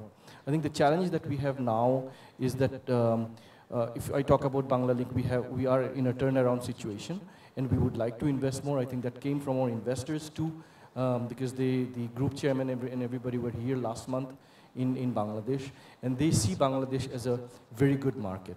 And we would really like to invest more, but now the challenges that we have is, of course, the tower co license that we have now is an issue, because we're not being able to deploy towers for nearly 1.5 years because of a stalemate going on between us and the new tower cos. I think we are coming to an end. I think Arif Bhai is also one of the tower cos, and I see light at the end of the tunnel, and I think that's something that we are looking forward to. And as soon as that happens, of course, we would like to invest more and really have more coverage. I think that's something that we are wanting, right? And if I come back to 5G, I think 5G, we welcome 5G, but again, there are lots of policy changes that are really required in Bangladesh. You know, if I talk about the vertical integration of policies, if I talk about the privacy laws, we don't have very good privacy law in Bangladesh. Like 5G, it will be like when IoT comes in, everything will be seen by everybody, right? So do we have the right privacy laws in Bangladesh? I don't think so. So that's something, again, the government and us, we have to work together, because our colleague who is in Cisco also, Sir Bracknett, CEO, he also mentioned that privacy will be a very, very big thing. I think we don't have the privacy laws in Bangladesh really implemented. That's something. The spectrum pricing, I think now we need to see even, should it be as usual, the spectrum pricing, or the pricing modality has to be different. I think these are the things that we really need to work on. And again, the government and the stakeholders as us have to really work together, you know, in ensuring that 5G becomes successful in Bangladesh. I think that's something that we really need to work on. Thank you, Taimur. I will come back to Arif again, as I promised earlier.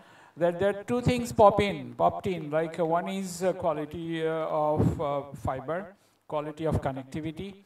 This is there. Another thing's popped in, that number of towers, number of sites. So currently, only .co is kind of officially acting as a tower company. Other three, or maybe there are other three newcomer, none of them started operations. So this is a big challenge. So I know that Samit got now the very strong technical team. I see many of them here, and all the key transmission expert of the industry now with Samit. This is a good sign, and I'm pretty sure things will improve. But this quality issue, what I see from the market feedback, that quality of service, paying laws, these and that, is a problem. And you have already covered in your part, but possibly you need to give us more assurance this will get better.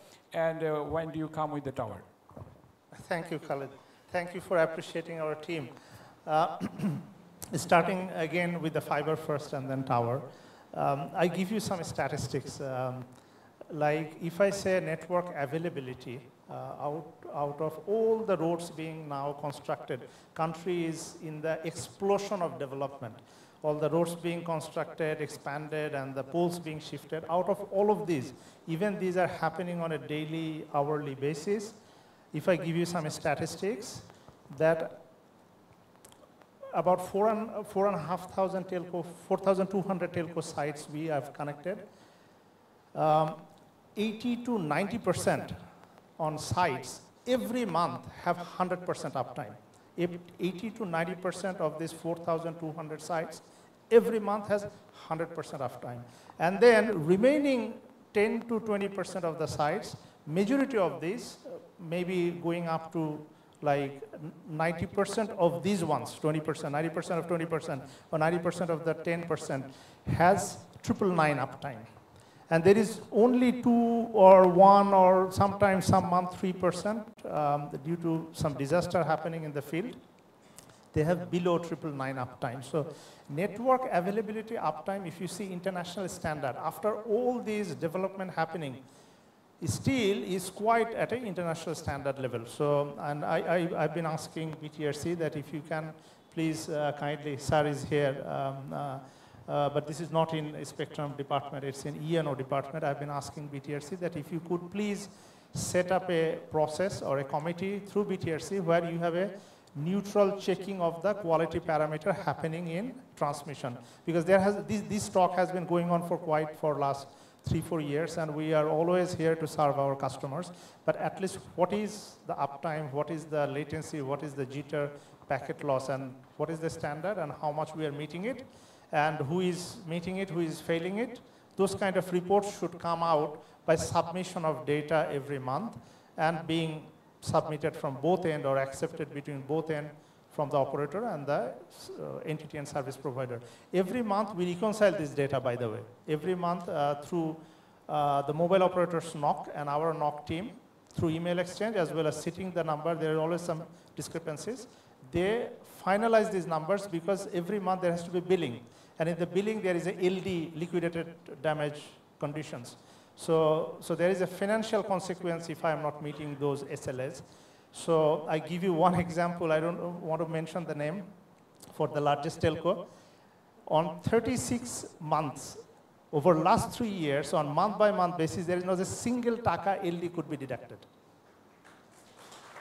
So I'm telling it on record, and I'm willing to go to any platform in BTRC or any auditor. On 36 months, on a month-by-month basis, to the largest telco, the best premium provider of the country, not a single taka LD could be provided. However, for my colleagues here... They're scared of you, or I don't know? Sorry? Maybe they are scared of you? No, this is the contract terms, you know. GP is very professional, so they could not be, you know, but yeah. But on the other hand, say for example, with Robi and Banglalink, we are working towards it because GP has been very well advanced from an early stage. So how they have designed their network is they have planned their network with our network. So the rings are smaller, rings are well planned, well synchronized, and that kind of development is going on with Banglalink and Robi, and we'll soon get there. So there are like quality of service. There were demand that quality of service should be implemented. We initially did not do it because our network were not that mature.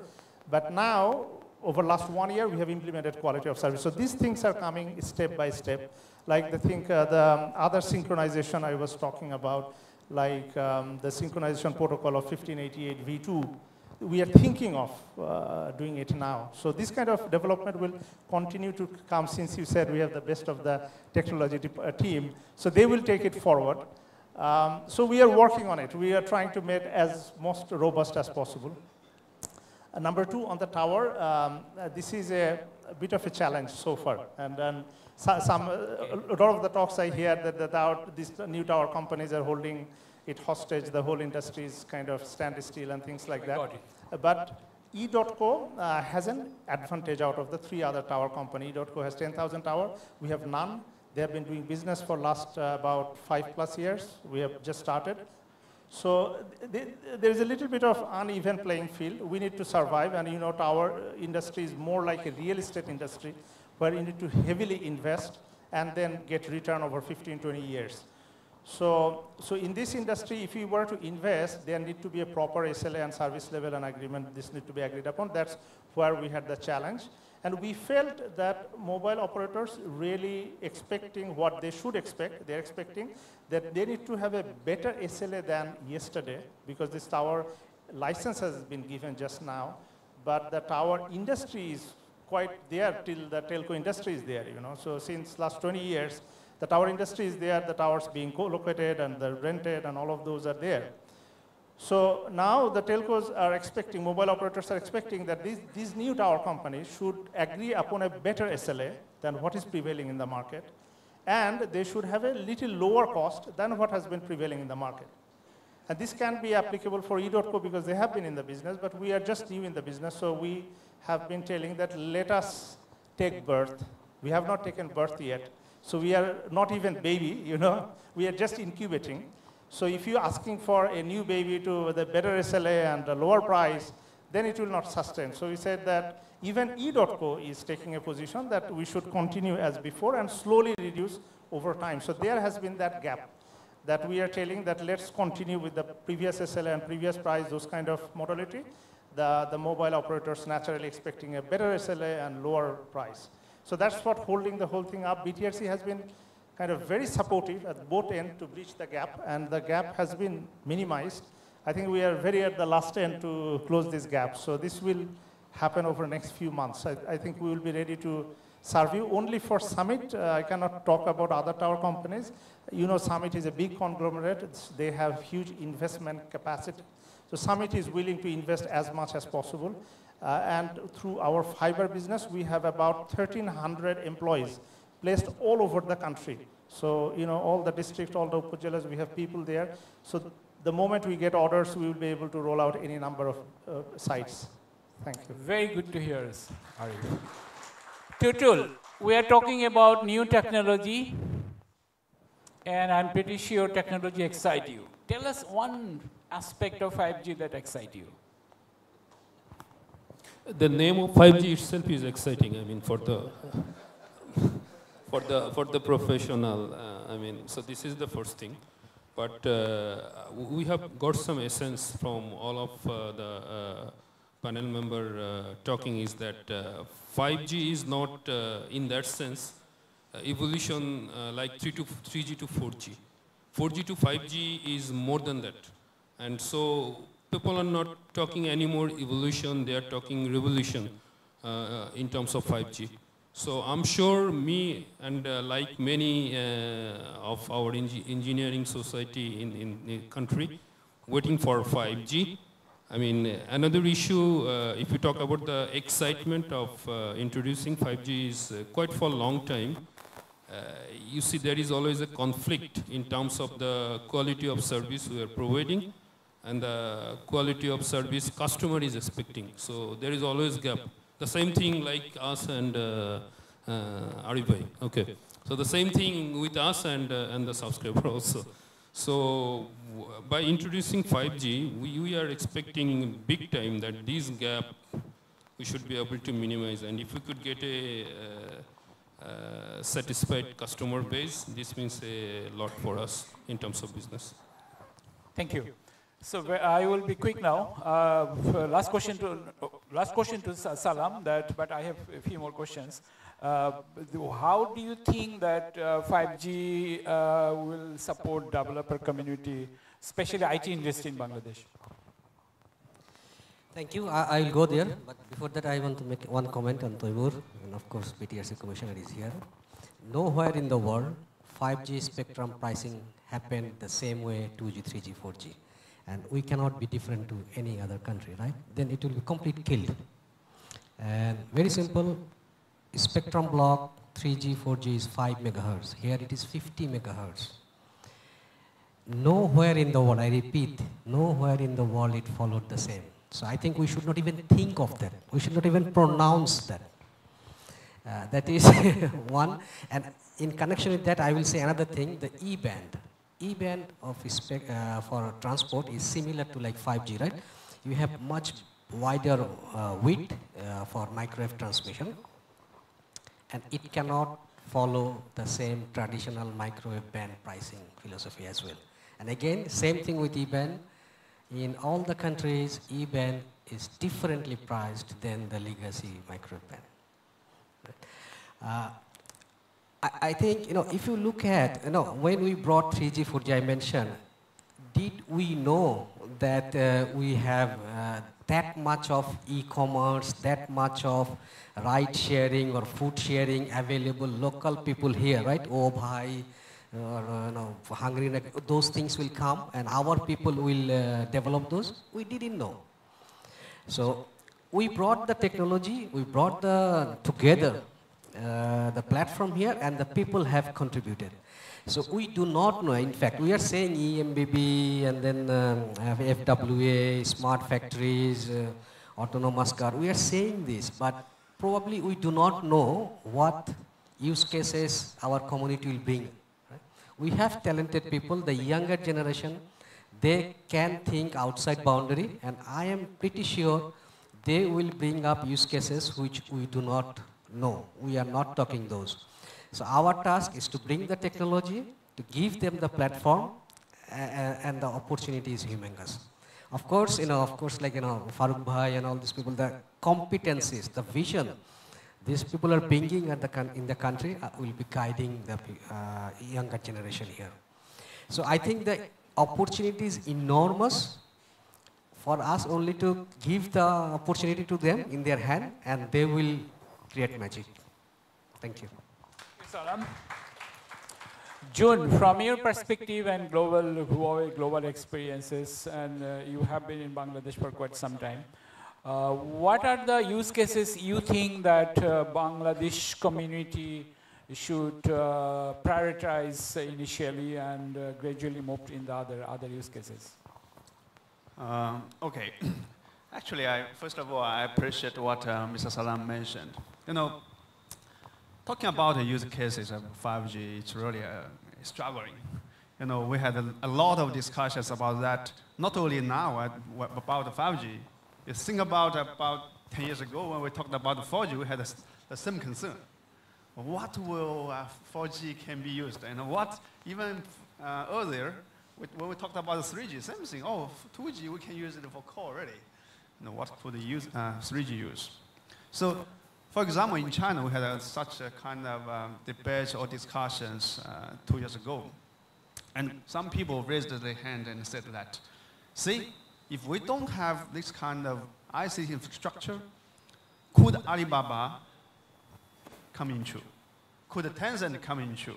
Could the DJ, the drone company, I think maybe many people know that, right? Maybe you play that drone. Could that company come into? No possibility. So this is the first thing I appreciate what Mr. Salam mentioned. And then talking about the Bangladesh, in my opinion, maybe there are several scenarios could be feasible for 5G. So the first one is about the high-end users group.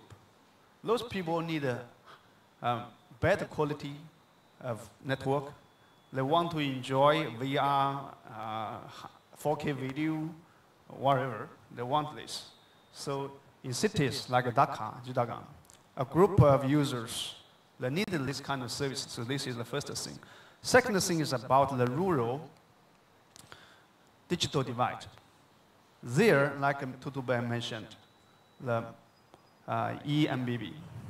So because now in Bangladesh, FTTH, the penetration is around 16%. In China, it's 91%, meaning 91% of house can access to fiber directly. But in Bangladesh, it's difficult. I think it's almost impossible. That's too costly, even for NDTN or for operators. So what can we do for them? Those people who cannot access to internet, or they can, but the price is very high.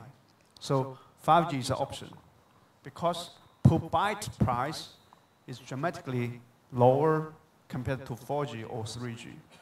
So we think in rural area we can use 5G and then provide a CPE, the terminal like router, to offer high-speed internet to the rural people and to reduce the digital gap, digital divide in this country. This is the second scenario. The third scenario, as you mentioned, whatever about the smart manufacturing or any other industry. I'm thinking if it's possible, the regulatory or the government can try to set some zone, just like what Thailand is doing. Thailand now set a zone named the EEC, East Economic Corridor. So let's set this zone as like a new town for demonstration, to upgrade all the society and to upgrade all the country, especially the industries. So I also proposed to the Minister Jabbar, how if government consider to set up some demonstration zone with this kind of facilities there and attract some either local company or foreign companies to set up some factory or wherever to show this kind of capability, to show this kind of competence, what we call Industry 4.0. So because Bangladesh needs this, I see the local government now is trying to attract more foreign investors, more companies to set up local assembly lines here. And you know, now around Bangladesh, the other governments, like I mentioned, Thailand, and even Bangladesh, Cambodia, they are very eager to launch 5G. Bangladesh actually, compared to them, maybe we will be almost 1 year behind, because Cambodia already launched the 5G. Sri Lanka already launched the 5G, and Malaysia already launched the 5G. So we need to catch up. Why they are eager to launch 5G is not only because it's advanced, it's also because the government takes this as an infrastructure of the country.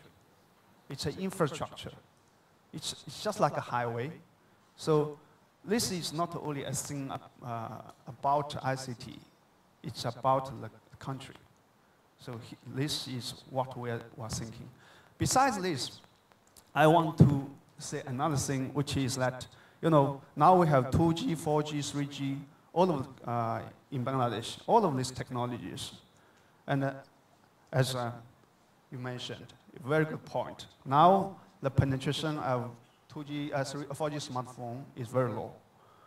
So how to migrate it fast? Because honestly speaking, in the near future, if we have 5G in this country, then we have 2G, 3G, 4G, 5G all together. It's a big burden for operators. No mentioning like CapEx, but also like OpEx, thinking about all the equipment are consuming the powers, the space of the equipment rooms. That's a huge burden of not only the operators, but also the countries. So in many countries now, they migrate users from 2G to 3G to 4G to 5G, and then they shut down either 2G or 3G to save the cost. So it's about all countries' efficiency and the cost. So like China, we have planned to shut down 3G. Like in Thailand, they also have the plan very soon to shut down 3G.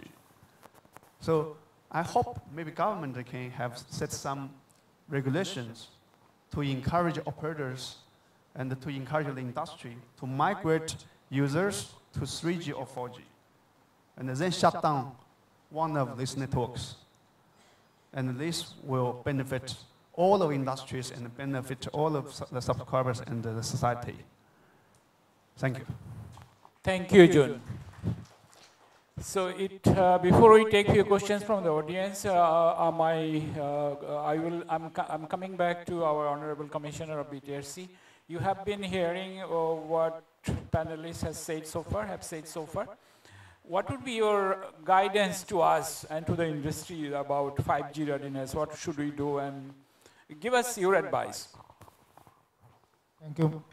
ধন্যবাদ আপনাকে যতটা সহজ মনে করেছিলাম বেশ ততটা সহজ না বেশ কঠিন হয়ে যাচ্ছে দেখা যাচ্ছে ভবিষ্যতে প্যানেলিস্ট কাকে কাকে রাখবেন চিন্তা করে রাখতে হবে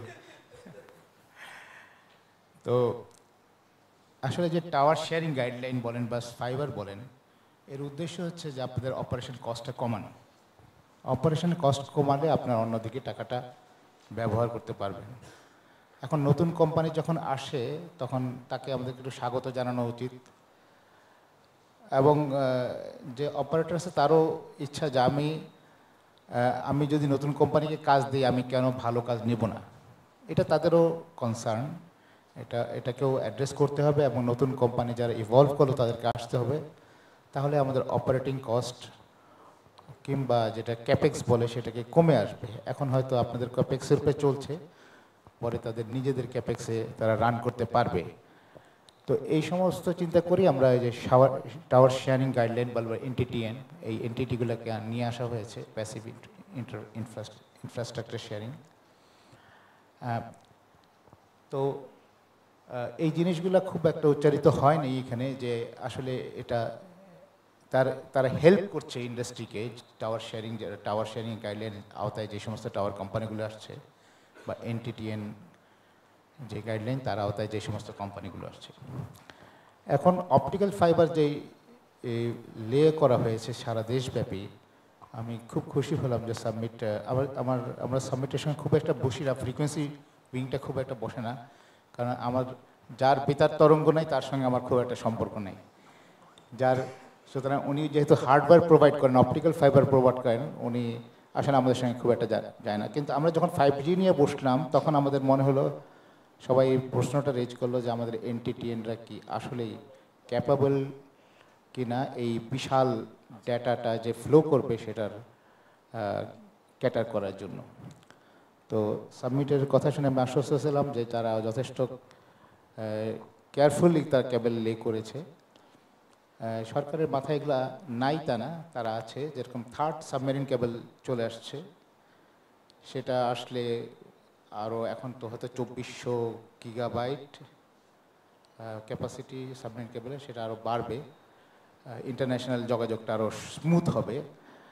নতুন একটা এনটিটিএন আসছে বাহন, তারাও কিছু কাজ করবে, তাতে আপনার অ্যাপিয়ান, সেখানে কিছু অপটিক্যাল ফাইবার লে হবে। এখন 1,19,000 কিলোমিটার ফাইবার আছে বলে আমি যতদূর জানি। তো এই জিনিসগুলোকে আসলে তাদেরকে বিটিসিএল বলছি যে আমরা যে যার যার কাজ তার করতে হবে। যদি জনগণ না চায় 5G আসবে না, অপারেটর না চাইলেও আসবে না। যদি ভেন্ডর ইকুইপমেন্ট তৈরি করে তাহলেও আসবে না, যদি গভর্নমেন্ট না চায় তাহলেও আসবে না। সবার সম্মিলিত চেষ্টায় এবং সবার মার্কেটিং স্বার্থটাকে সামনে রেখেই 5Gর দিকে আমাদের এগিয়ে যেতে হবে।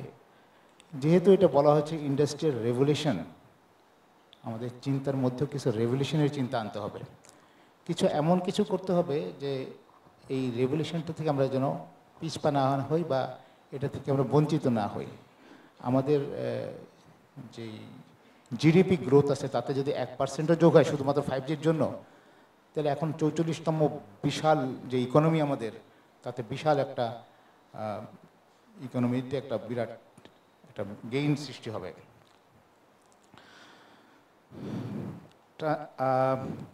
এখানে আইওটি জিপি নিজেই আইওটি নিয়ে অনেক দূর এগিয়ে গেছে আমি যতদূর জানি। আমার কাছে কতগুলো জিনিস খেয়াল রাখতে হবে। একটা যেন আমি একটা গল্প বলি, যেরকম আমেরিকাতে যদি আপনি দাঁত তুলতে যান তাহলে যেই কস্টটা হয়, আপনি যদি আমেরিকা থেকে ফ্লাই করে ইজিপ্টে আসেন, পিরামিড ঘুরে টুরে দেখেন এবং দাঁত তোলেন এবং ব্যাক টু দ্য আমেরিকা যান, সেই কস্টিং ইজ চিপার। সুতরাং আমি মনে করছি যে এখানে বসে আপনারা এমন কোনো কাজ করতে পারবেন রিয়েল টাইমে, যেটা বলে রিমোট সার্জারি। ঠিক রিমোট সার্জারি আসবে বা ড্রাইভারলেস কারই আসবে সেটাই কথা না। আমরা সাধারণত যেটা প্রিডিক্ট করি সেটা আসে না, বা অন্য আরেকটা ইনহ্যান্স কিছু আসে। আমরা যখন 2005-এ গুগল আর্থ ডাউনলোড করতাম, জাস্ট খেলার ছলে শহরগুলো দেখতাম। এখন এটার জন্য উবার চলছে, আপনার ফুড ডেলিভারি চলছে, হোটেল বুকিং চলছে, নানা জিনিস আপনি এখন বিভিন্ন আপনার লোকেশন সাইটে ঢুকতে পারছেন। এগুলো আমরা চিন্তা করি নাই যে আমি উবার চলতে পারবো। আমার চাকরি হয়তো বেশি দিন নাই, আমি গেলে এখন চাকরি চলে গেলে আমি গাড়ি কিনবো না, চিন্তা করেছি আমি একটা উবার নিয়ে চলাচল করবো টু লোয়ার দ্য কস্ট। সুতরাং যেই টেকনোলজি আসে সেই জিনিসটা যেই সমস্ত কথা বলে আসে তার চেয়ে বেশি কিছু দেয়, হয়তো বা সেটা দেয় না অথবা দেয়, কিন্তু বেশি কিছু দেয়। এই বেশি কিছু পাওয়ার জন্য এবং এই ওয়ার্কফোর্সটাকে কাজে লাগানোর জন্য আমাকে 5Gতে যেতে হবে। এটা সরকারের সদিচ্ছা, আমাদের সবারই সদিচ্ছা।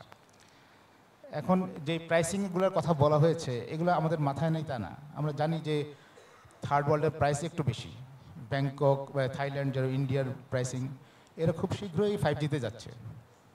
এবং 5Gতে যাওয়ার সময় অপারেটররা যেই কথাগুলো বলছে ওনারা কোনো ভিন্ন কথা বলছেন না, একই কথা বলছেন। Maybe problem is same. সুতরাং আমরাও নজরে রাখছি যে থাইল্যান্ডে কি হচ্ছে বা ইন্ডিয়াতে কি হচ্ছে, যে বলে নিশ মার্কেটে আসবে, হয়তো নিশ মার্কেট দিয়ে শুরু করব 5Gর জন্য। তো এখানে এই 2G থেকে 3G আসার সময় বলা হচ্ছিল যে 2G চলে না 3G কেন, আবার 3G থেকে 4Gতে যখন আসছি তখন বলছে 3G চলে না 4G কেন, আবার 4G থেকে 5G যখন আসছে তখন 4G চলে না 5G কেন, এই কথা আসছে। এটাকে আপনারা একটা কোটেড একটা পজিটিভ রিমার্ক হিসেবে মনে রাখেন যে এরকম করেই এগিয়ে যেতে হবে, এগুলো করতে হবে এবং এগুলো ইমপ্লিমেন্ট করতে হবে। খুবই মনোযোগের সঙ্গে কাজ করছে। এখন আমি জানি আমার যে কর্মকর্তা আছে, সিনিয়র কর্মকর্তা, উনি এটা নিয়ে কাজ করছেন। এখানে আর কোনো ইস্যু কি বাদ পড়লো?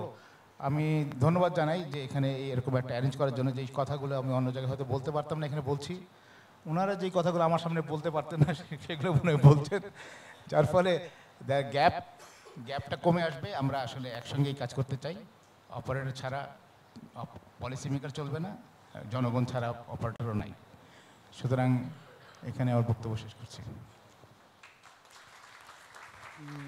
Thank you, Aminul Hassan Bhai. The panelists, you have been amazing. Trust me. Guys, you have been more amazing. Last 2 hours, patiently you heard from us. It's really, we are really thankful that it was very passionate listening from you guys. So we have this great panelist, and this is a unique opportunity. We have the top leaders, thought leaders from the industry. We will expect that you take this opportunity and ask few questions from your side so that we can feel that we have done good job in last 2 hours. So floor open for maybe 2-3 questions. I would appreciate if you take this chance.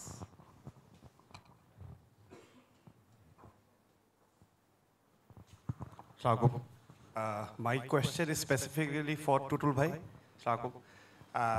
Bhaiya, we have seen that during 3G as well as in 4G, Robi had advertised the generation a bit differently, say 4.5G. So is there a possibility that 5G would be 5.5G, or seeing that, you know, the visibility that we have about 5G, would it be less than 5G? Can it be also 4.9G or something? Thank you. So my realization is that our objective using this different version fulfill their purpose. This is the first thing. So people is talking about this, and you are asking this question. For 5G, I think 5G should be good enough. There is no necessity to fraction it. I don't think so. Thank you.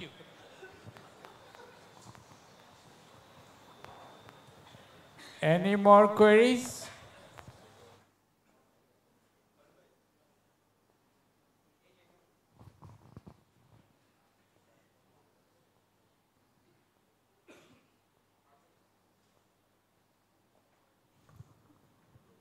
Hello. So what I've been trying to say that we have discussed so far that how many more sites we need, and how it's a big investment to deploy 5G. But my question is, I work at the Summit Communication, by the way. The problem we face in remote areas that sometimes power goes down, maybe it's a electricity problem, but if we deploy so much devices, and so many devices at once to run it continuously. So how, if there is any problem in power or battery backup, so how do we thinking about it to make it happen continuously and smoothly? Thank you. Who should take this? Arif?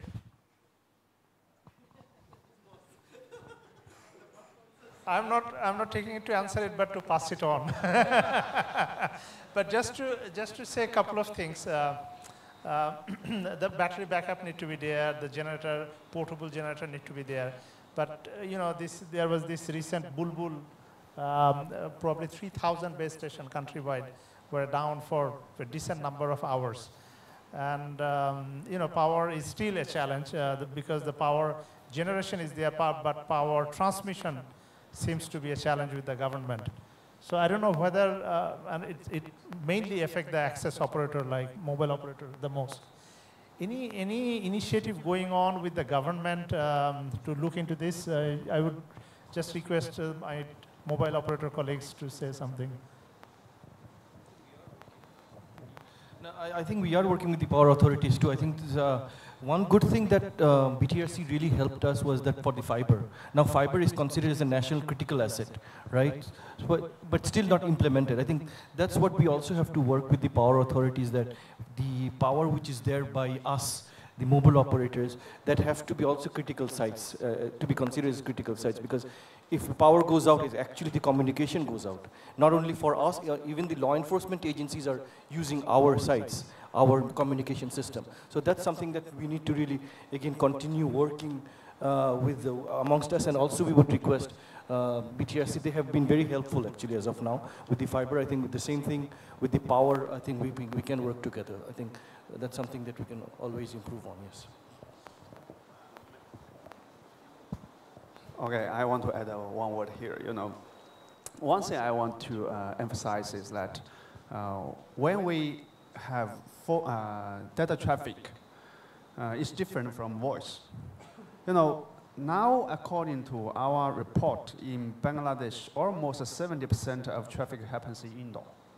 And in some other countries, particularly in China, China Mobile, it's nearly 90% of data traffic is indoor. And now we see in Bangladesh, especially in cities, the indoor coverage is a problem. So I want to remind that we need to pay more attention at indoor coverage. And then, as you asked, how many more sites needed? Honestly speaking, we had some simulation. It needs to be almost double, or even more than double of the sites. But of course, our eye will be a challenge, because here the tariff is quite low. So we need to look at the business case. So that's a challenge. And then about the power, I think now it's getting better, because I noticed that most of the operators now is modernizing the battery. Now they use lithium battery, which will be much better. And you also try some solar power sites. That will improve the situation of power supply. Yeah, thank you. Thank you. That was exactly my point. Coming from states, what I have seen is for the extreme rural areas, obviously you have electricity issues, but they are using solar and wind power. In Bangladesh, we have that similar situation, and rural areas, we have this huge digital divide, and obviously power is an issue. So if government takes some positive action in helping the local business communities regarding solar power and the tariff and the import cost and all the other things, and if they are willing to work hand in hand closely with the local operators like Robi, Grameen, Banglalink, and also the ISPs, providing solar power towers or cellular signal processing centers, that will tremendously help. This is an issue we need to address very properly with the government, because unless we get some type of incentives, I don't think the business community will go there, because the cost will be really high. At the end of the day, it's all about ROI. If we want to invest, how much money we are going to get at the end. And this 5G is a fixed wireless broadband technology. So we are talking about fixed wireless. So the 5G will reach each and every corner of the country. And the tower and the cell signals will be the key in providing that type of service. NTTN, the fiber optics, will play a key role, but at least if we could provide all the incentives to the telecom operators and tower builders, that will definitely help. Thank you, Farooq Bhai. With that, we come to the end of the session. It was absolutely wonderful session. We learned a lot. And 5G is coming, it's knocking the door, and 5G is a game changer. That was the theme, and we tried to convince you this will be a really game changer. This will integrate telecom and IT. And we have the honor, we have the Syed Al-Maskobi here. He's the president of BASIS. He changed BASIS last 2 years with his leadership. You're talking about $5 billion export from the ICT. I can tell you, it cannot happen without 5G, because 5G will enable a new doors, because we talk about everything will be connected, everything will be connected, all people will be connected, and this connection needs apps.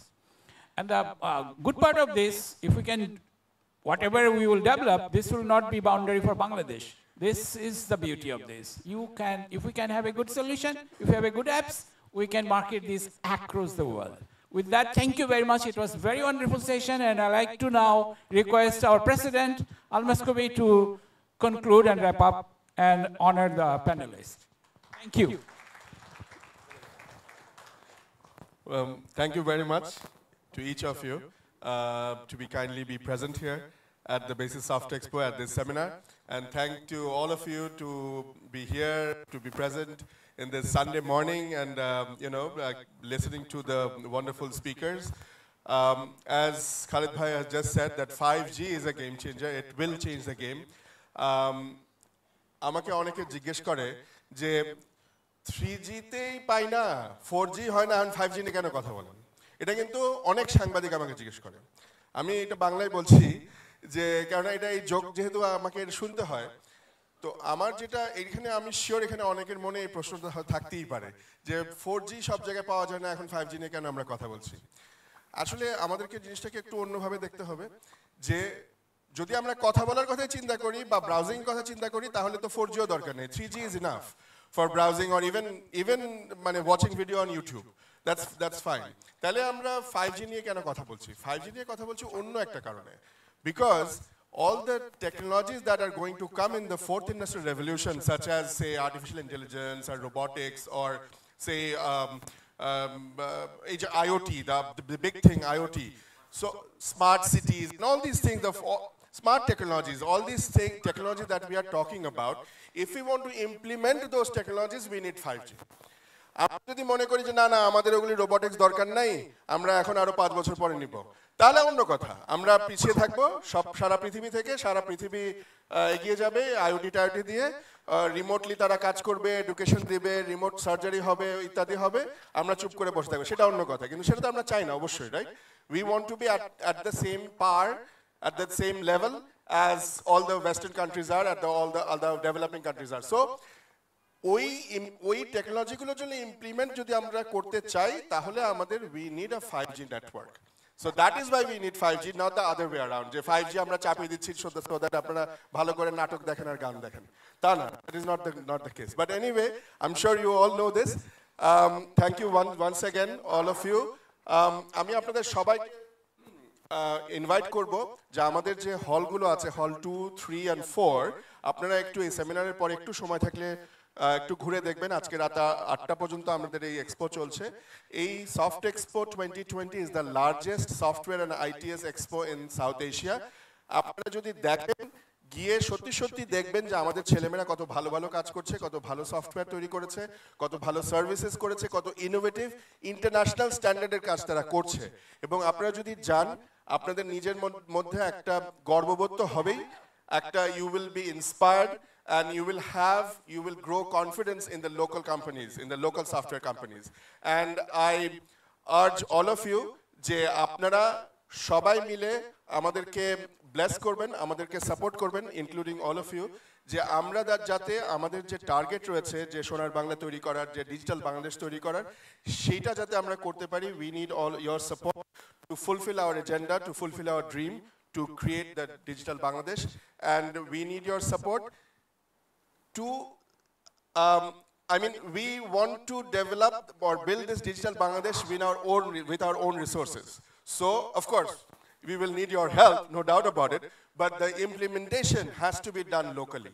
The implementation, we will use technology from foreign countries, no doubt about that, but the implementation has to be done locally. So that is the thing that we need your support.